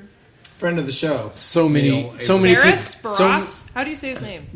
I don't know. I'm going to start saying Barras, because it sounds more fun. Because he's harassing us. Because we're embarrassed. No, we're embarrassed. He's Barras. Right. We're embarrassed. It's not even him. He's just the fucking front. He's the patsy. The problem is Lance Harris. and the problem is Cameron Henry. Yeah. But again, we're going to get into Conrad Appel. Right. What's his name? Conrad Appel? Yeah. Ooh. I would love to sit here and talk to you for another hour because I'm super pissed and super I hate these up goons. about it. I hate these goons. But they're ruining our state. We like even Kansas repealed their fucking tax cuts with all Republicans. We can't manage to do it. Anyway. Yeah, Kansas is going through brownback withdrawals, and they're doing it kind of like cold turkey. And we're going through agenda withdrawals, and we're not doing it. And we're doing it with sales taxes that are about to expire. We're on fucking Republican methadone right now, and it's not working. And it needs to end. And we're going to talk about this next time because we're going to be in special session next time, and they're going to be arguing about the same shit that they just... All right, so let's go to the special session of this podcast and finish it up. Okay, so the next thing that we have on the agenda, I guess, is So-So. Stepping on, stepping out. Dun, dun, dun, dun, dun, dun. Do you want to do your Poppy Tucker No, impression? I always do. No, I'm not going to do it. Okay. I'm going to go last this time. I always go first. You always go first. All right, well, would you like to... Alli, you seem to have done the most stuff. I have been doing a lot of stuff, but every time I talk about the stuff I do, Varg tells me that's inappropriate for the segment. I went to Houston. I went on vacation. I was going to talk about that. Alli travels. But apparently that doesn't count. No, sometimes it's weird. Like, I went to a protest. Alli is our roving reporter. She goes places and does things and talks to people and sees things and experiences life, and we need that on our show, right? That's fine, but a protest is not an entertainment venue. I beg to differ, my friend. It is the most entertaining of venues. I said my piece. Right. I've got my voice in. Alli, where'd you go? It doesn't have to be my way. I went to Oregon in the Pacific Northwest. All right, fuck this. This is bullshit already. Where all the racists live. Right, okay. You went to Portland? I went to Portland. Skinhead City? There were so many homeless people in Portland. It is like, because apparently... Portland is like Jeff. It's something that I like to see just in misery. Anything like... that happens in Portland that is miserable. I'm just like, the fuck are you talking about? I have no idea what he means by that. I always like to see Jeff in misery. Anytime Jeff's in misery, I'm like, everything's okay in the universe. Jeff is miserable. It's like my way. It's my like crawled up your ass. My beacon. I've said this so many times in the You said it earlier tonight. Yeah, so it's fine. As long as Jeff's miserable, everything's okay. I don't want to interrupt Alli's thing. Alli. Portland is great. I actually really enjoyed myself. I love the weather out there, unsurprisingly, because it was cold. It was wonderful. I do like cold. The food was awesome. Portland is really easy to get around. It has great transit, and it's very walkable, and it has a nice waterfront. It was very green. Food was great. I ate, Pat and I ate this Wiener Schnitzel from a Czech food cart, because they have whole parking lots that are just ringed with food carts in downtown Portland. And the sandwich was one of the best things I've eaten in forever. It was enormous. If you follow me on Instagram, you can see a picture. Wiener Schnitzel sandwich. Yeah. Okay. And then we ate at a Russian restaurant.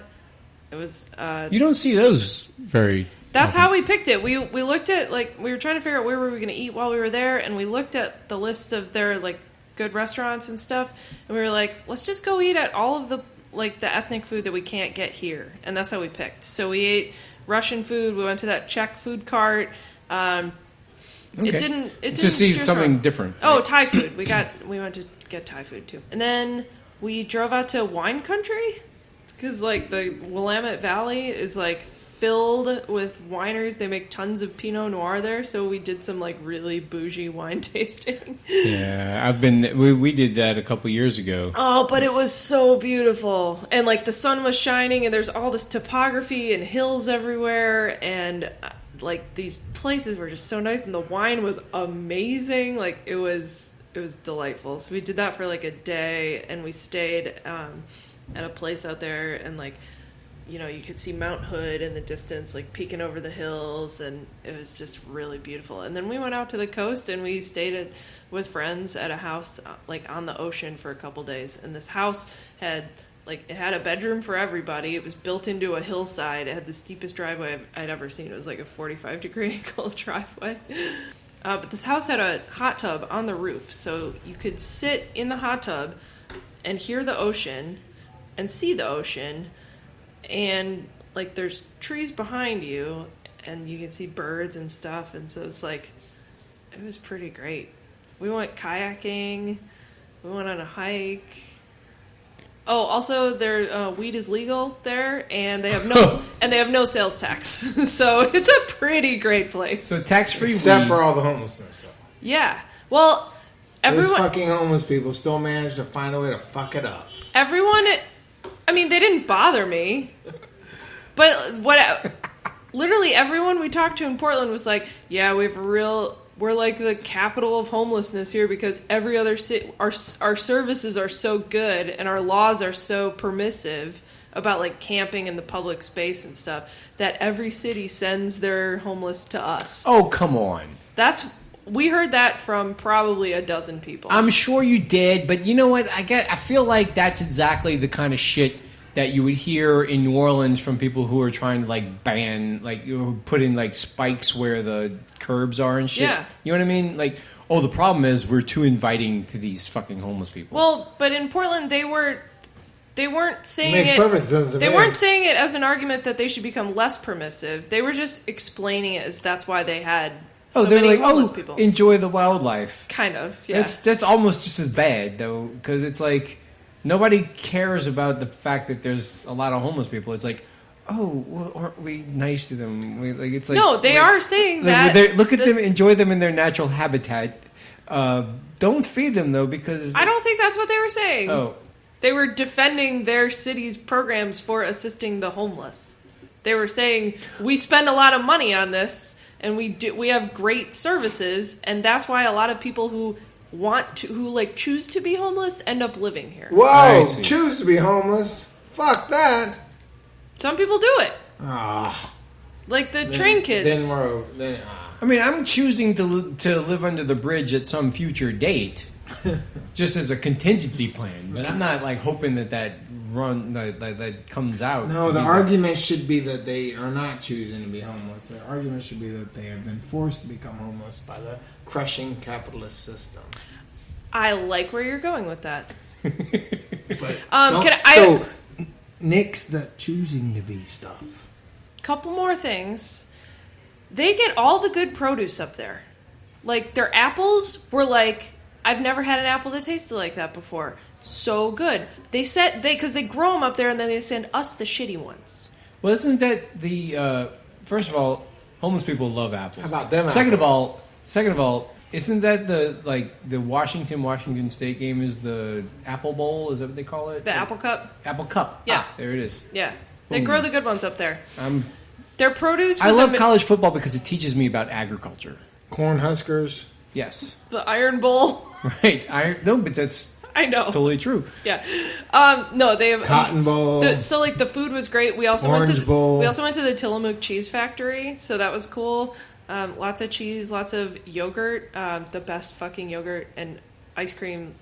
Anyway, their food is great up there. Apparently. It just made me so mad that we can't. Made you angry. It was so good. Yes, it did. Because when you go in an amazing grocery store and you're on vacation, all you think about is the stuff you want to cook with it, but you're on vacation, so you can't actually cook. And it's like you're trapped in I don't know. There's some Greek myth of where you're surrounded by stuff that you can't touch or do anything with or even taste. Tim and them holla back at us about that myth. I mean, we went to this grocery store a couple times in Portland because they had this yogurt that I'm obsessed with that's actually from Seattle, but they sell it at this grocery store in Portland. And yes, I looked it up and I rode the bus to go buy this yogurt. It's the best.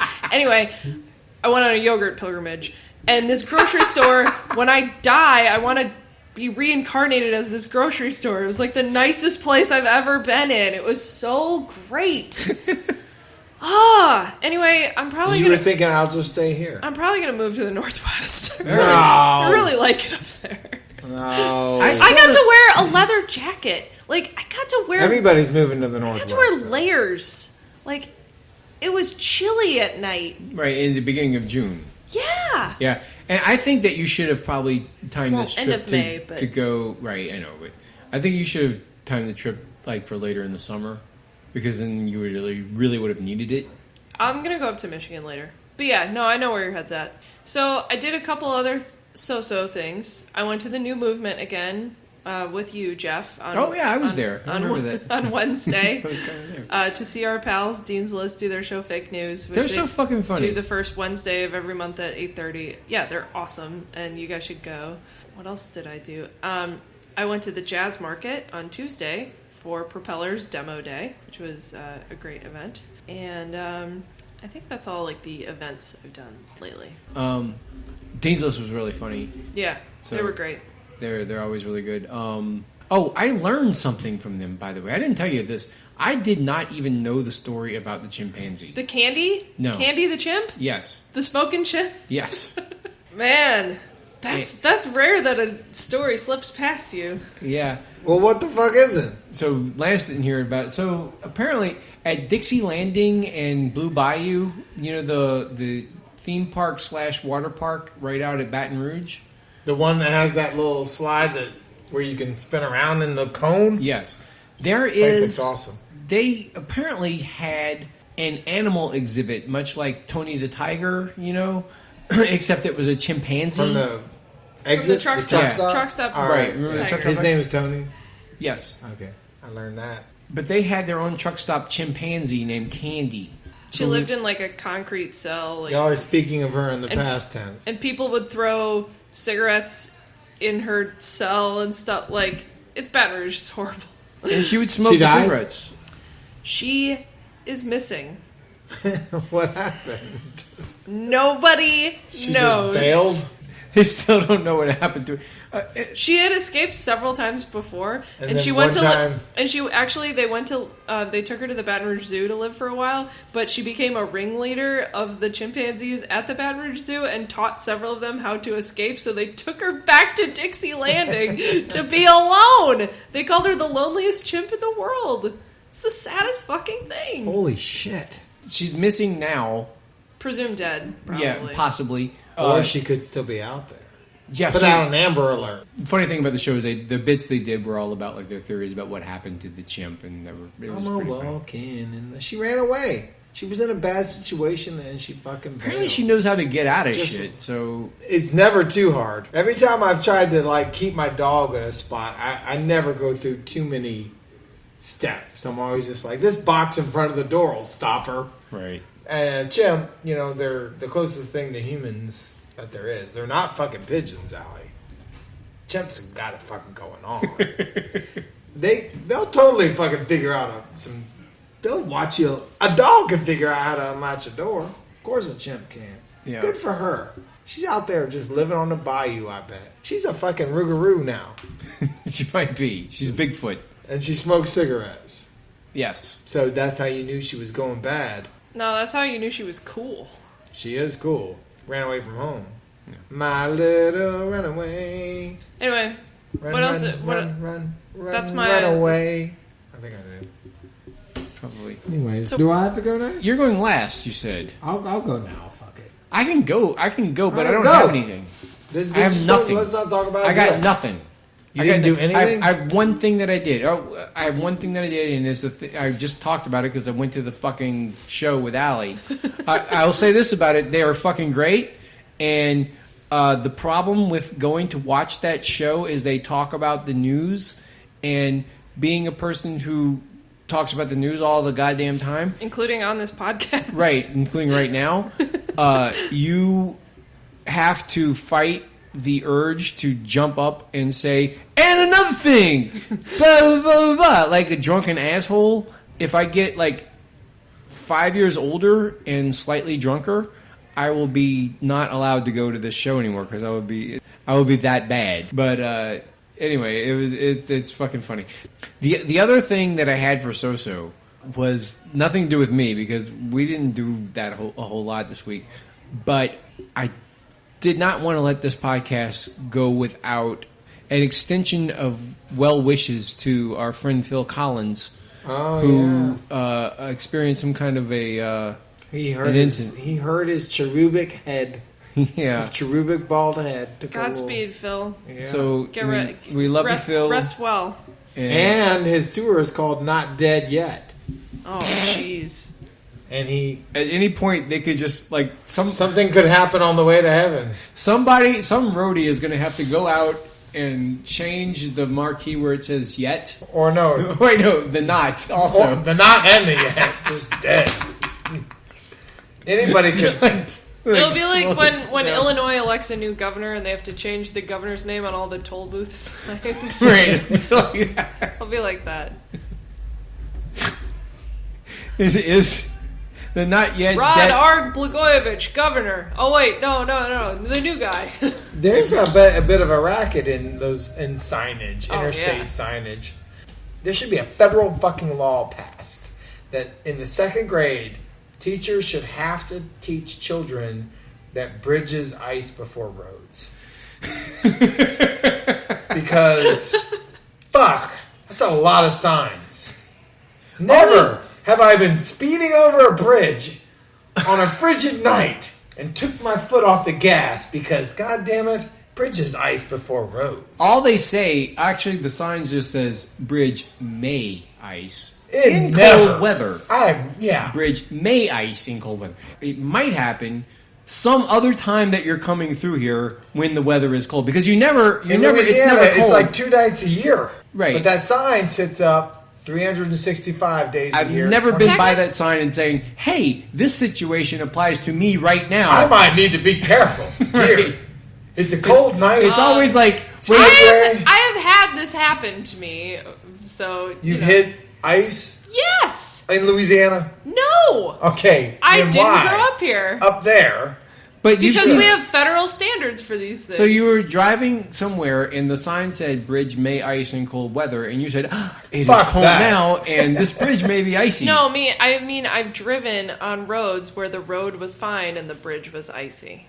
I've had that happen. Okay. That's a thing. That's a real thing. No, I mean, I didn't say I didn't. You know why? But do we need a sign at every fucking bridge? They do actually teach it in school because the reason why is that the ground is an insulator and the bridge is not on the ground. So, if you're thinking about like the way the earth works, temperatures and stuff, you should be able to figure out the reason why. I'm not surprised that it's real. I mean, I believe it's real because I never doubted that it was real. It's been drummed in me by sign after sign. Sign after sign my entire life. Every bridge. But it's like one of those things that like someday in my life I will be faced with the situation. You're going to hydroplane on that bridge and be like, it iced before the road. Right, and I knew because the sign is going to be your last thought. Sign after sign. And then you're going to die. Right. So if you're lost, you can look. To get a license. Find me. You need to be like. There needs to be a form that says, bridges ice before roads, right? And you have to check that box. And then you get your license. And then when you go to renew it, they're like, all right, you still have this address, still have this. You still know that bridge is ice before road? Yeah, I do. All right. And then we could save millions of dollars it's got to be spent on those signs. Mm-hmm. If you drive, I will catch you. I will be waiting. Sign after sign. I'm so glad we finally got you guys both doing this. Sign after sign. One more time. Sign after sign. Awesome. Is that all you got, Joe? That's all I got. I don't got anything else. So it's your turn, buddy. I went to a place called Chartres St. That's not real. It is a real place. It looks fucking amazing out on the outside. Shit on the inside. I went there with Tisha, who is from around there, and I want to say homegirl from the bayou. Homegirl from the bayou. Right. Yeah. That's what I've previously called her. Tonight she's just Tisha. Well, shit.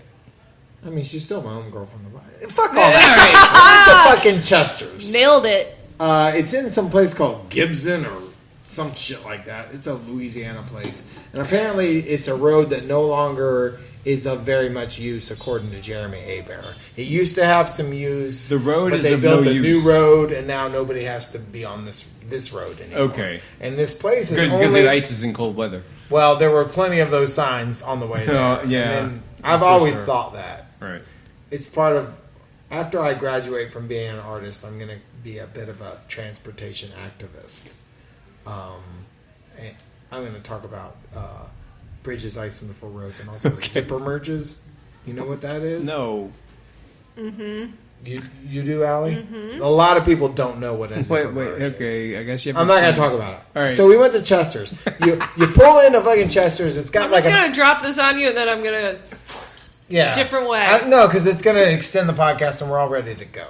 And also, I don't want anybody else taking my racket. I need to educate the universe about zipper merges, and I don't want people jumping in and doing it before I can, because I want to get grants from the Department of Transportation, if there still is one, when I make enough money doing art. Anyways, put a pin in that. Yeah, I want to put a pin in that. So on the way there, there's because it's been raining a lot. Park that for a while. Out on the bayou, there's dead alligators just on the side of the road. All over the fucking as place. One does. Yeah, as one does. So there's a couple of them. We pull into this place, and it looks straight out of fucking like True Blood or something. It looks like Murloc. True Detective? Not True Detective. Oh, It looks like out of True Blood. It's too cheesy to be True Detective. No, both. It could be True both. Blood. Okay. Right. We walk in, and it is clear that this place has not changed in 40 years. Nice. Everything looks exactly the same. We look to the right, and Tisha knows these 4 older people who are at this table. And at this table, there are 4 Bud Light cans and 4 8-ounce glasses full of Bud Light. So these people have ordered 4 Bud Light cans. Yes. And then they get them in those little 8-ounce glasses. Right. And then they've sat there sipping them. And all 4 of them have. Like, nobody has any... there's no variation in the alcoholic orders of these people. Okay. She knows them. They're very nice. They're Cajun Bayou people. They're beautifully flawed. Everybody out there. Beautifully flawed? Beautifully flawed. Okay. We sit down at the bar. We look behind the bar. There's like room for about 50 liquor bottles. But there's only about 15 of them there. Okay, so there's a couple little liqueurs. Yeah, online as fuck right now. I've been in this bar, not this one, but I've been in bars like this. We're approaching 2 online. So, anyways, she orders a Crown and fucking water, which I'm like, nice. And I get a Miller Lite. A woman is behind the bar who's also attending bar. She's making yellow cake cupcakes too. And there's a little Betty Crocker yellow box. cake cupcakes. Yeah, not the uranium. Okay. The original yellow cake. Okay. Not the shit Bush never found. Like real fucking shit. Okay. And then everything dank yellow on the menu is fried frog's legs or fried chicken. Hell yeah. Or fried. There's nothing on. There was a broiled frog's legs there. I ordered them. I regret it. They weren't very good. Did you get the fried Pepe? I did. Okay. No, I got the broiled Pepe. The broiled she said Pepe. It's hot, and it was hot. It was very hot. And Feels good, man. It wasn't that good. And then we got a half a fried chicken, and it tasted a lot like the frog legs. They chopped it in a strange way. Like I couldn't tell what was a drumette, like a chicken wing drumette, what was an actual chicken leg, and then they chopped the breast into some weird kind of ways. So they gave you a chicken puzzle. Yeah, kind of. I couldn't really figure out what the fuck I was eating. I just knew I was eating fried chicken, and it was good. But the atmosphere was really great, and it was a rainy night, and it was there was people fishing on the side of the road. It was like real Louisiana. Unlike the 3 of us sitting in this room, which is very fake Louisiana. I mean, pretty well, yeah. I mean, New Orleans. This is meta Louisiana. There's New Orleans, and then there's it was the Bayou. Sure. It was a pure Bayou experience. And when I posted it on Facebook, all my Bayou friends were all like, "Yep, damn, you did it right. Yeah, that's what you do." And the place is only open on Sundays. Like, we were worried. What the fuck is that? I know. Like, most places are closed on Sundays. And I was like, no way this place is going to be open on Sundays. They figured it out. Nope, they're only open on Sundays. They figured it out. That we're going to go, everybody else is closed on Sunday. We're going to be only open on Sunday. We're going to be. That's when everybody else's money. I don't think there was a that code day. cracked. I think that they were just like, we're old. We're not into this anymore. We're only opening on Sundays. Yeah. The place looked like it must pack people in because there was tons of empty tables and shit. But you guys, there was nobody. We showed up at like 6. Okay. And there was just Tisha's friends and us, basically. And then at the end, we got one of those yellow cake cupcakes. And that was really fucking good, too. And she gave it to us free. And then also I had to go back. I ate frog's legs 3 days in a row. Dang. Are you okay? Yeah, I ate them on Sunday at that place. First of all, holy shit. Second of all, are you okay? I'm great. I ate them on Sunday at Chester's, and then on Monday I hit Chopsticks Buffet over there by Academy in Gretna. You and they have them there. Yeah. And then I went back on Tuesday to get a tattoo. I had to go back to the Bayou, and there's a place called Boudreaux and Thibodeau's there. Oh, of course there is. And they have Boudreaux and Thibodeau jokes, like laminated on the table and stuff. Right. And they had frog's legs there, and I'm like, fucking 3 days in a row, I'm gonna do it. And then Tisha, who is a very Pepe Palooza for you, motherfucker. Yeah, it's great. She's a sweet woman who doesn't like eating animals, but every now and then will. But she could easily be a vegetarian. She said she was going to try the frog's legs, and then when they showed up on the table, they were those types that have like both the legs. Yeah, like you can pretty much just look and see the rest of the frog. Yeah.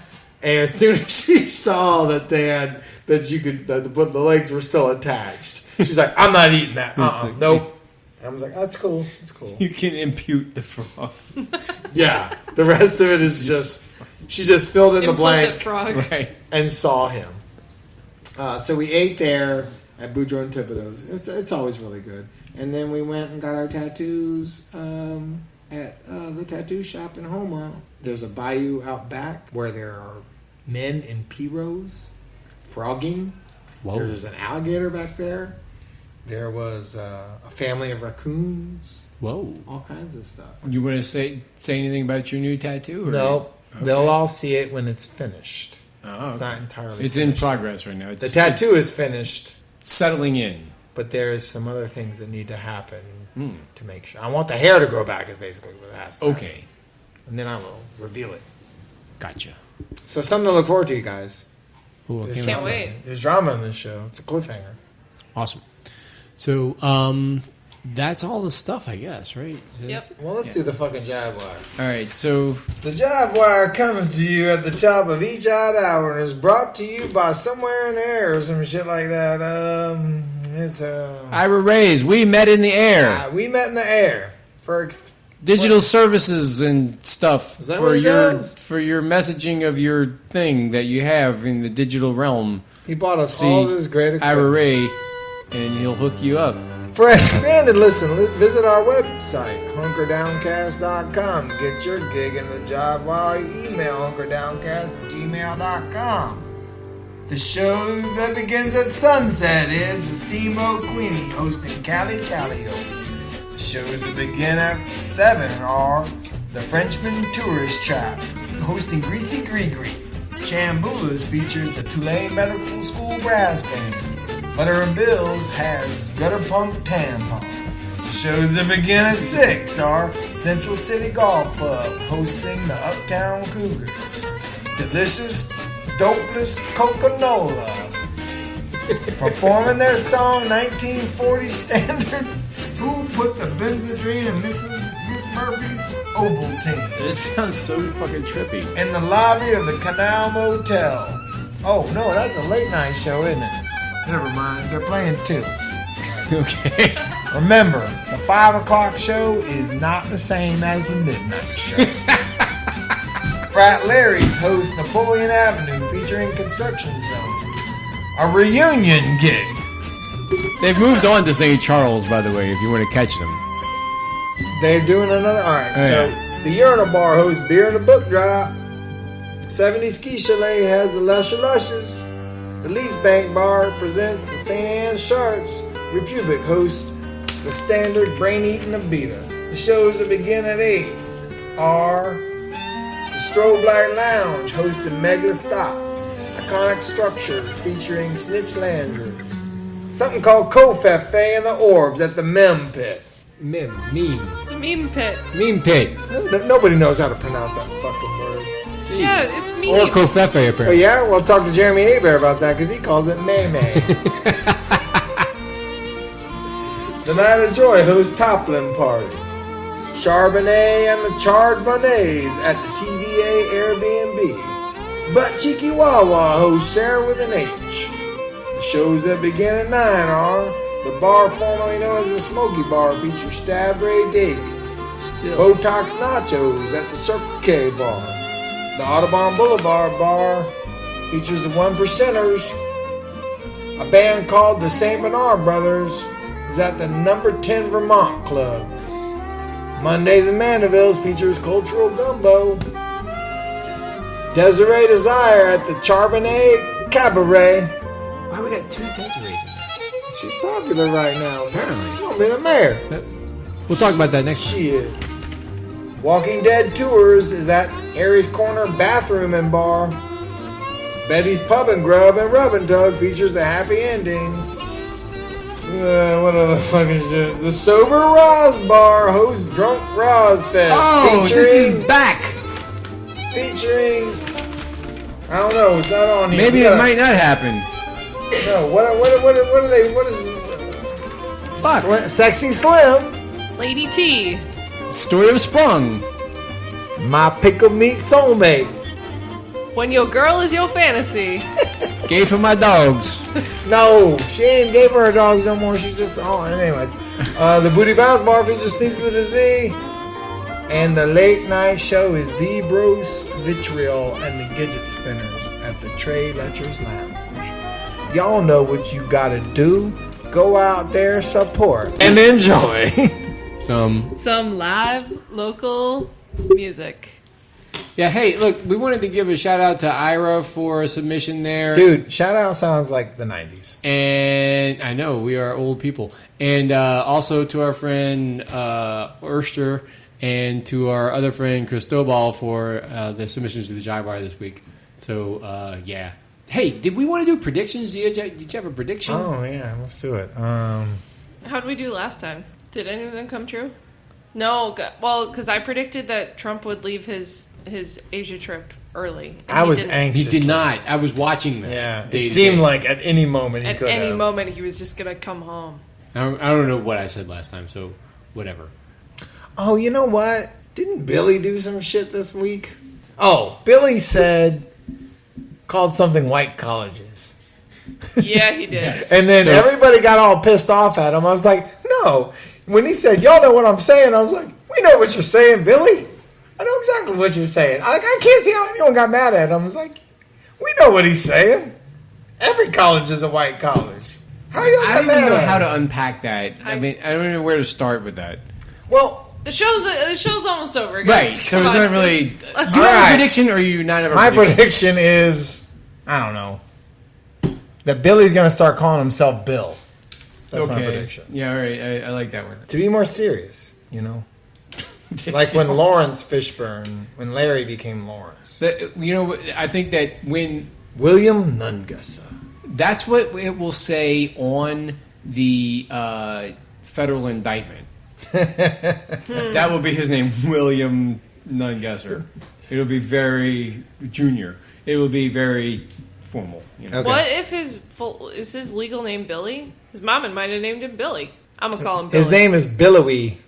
Billowy. Billowy Nungesser on this podcast. Billowy. Speculation that Ronald Surpass might run for sheriff. I think that is probably not going to happen, but I am curious as to what's going on. Just related to the stuff we were talking about earlier with fascists, all those people. Something is up. I don't know what. But, hey, tune in the next time we do this because we have all kinds of municipal election stuff to talk about, and we're going to do that coming very soon on the next show. I have a prediction. Yeah, what's that? My prediction is that the legislature will not pass a budget in the special session and will need a second special session. They're going to have so many special sessions. And extra specials. Yeah, my prediction is that we're going to go to at least 2 because the budget will not be mean enough to John Bell. Always be sessioning. Yeah. Never stop ABS. sessions. Right. That's all I got. Does anybody have anything to say at the end? Because we've been going for a couple hours here. And we knew what Billy was saying. When he said, y'all know what I'm saying, I'm like, yeah, we know what you're saying. No. That's not what... I don't think that's right, but okay. Of course y'all don't. There are, like... I think, you know how there's, like, fucking Black History Month? And everyone's like, well, why isn't there a White History Month? And everybody goes, every month is White History Month. That's what Billy was talking about with white colleges. So there's Billy the black colleges, and then there's every other college, which is the white colleges. Billy was secretly woke. Woke Billy. Billy was back into woke. Woke Billy was telling you some shit about he didn't what the even know he was really woke. like. He didn't even Who know. even knew? He was woke and he didn't How even you know like it. that shit? Anyway, I'm tired. Allie's tired. Yeah, it's obvious. Fuck They you. can feel that. Fuck you. I certainly can. Jesus. Man, shit. All right, whatever. It's only 11. Not all of us are on gallery hours. What even is a gallery out? Anyway. That means I go to bed at like 4 in the morning. Yeah. You're right. Come on. It's true. So nobody else has anything else to add? No, Jeff, Jesus. end the show. Good night, Right, so everybody. you Bye. say goodbye.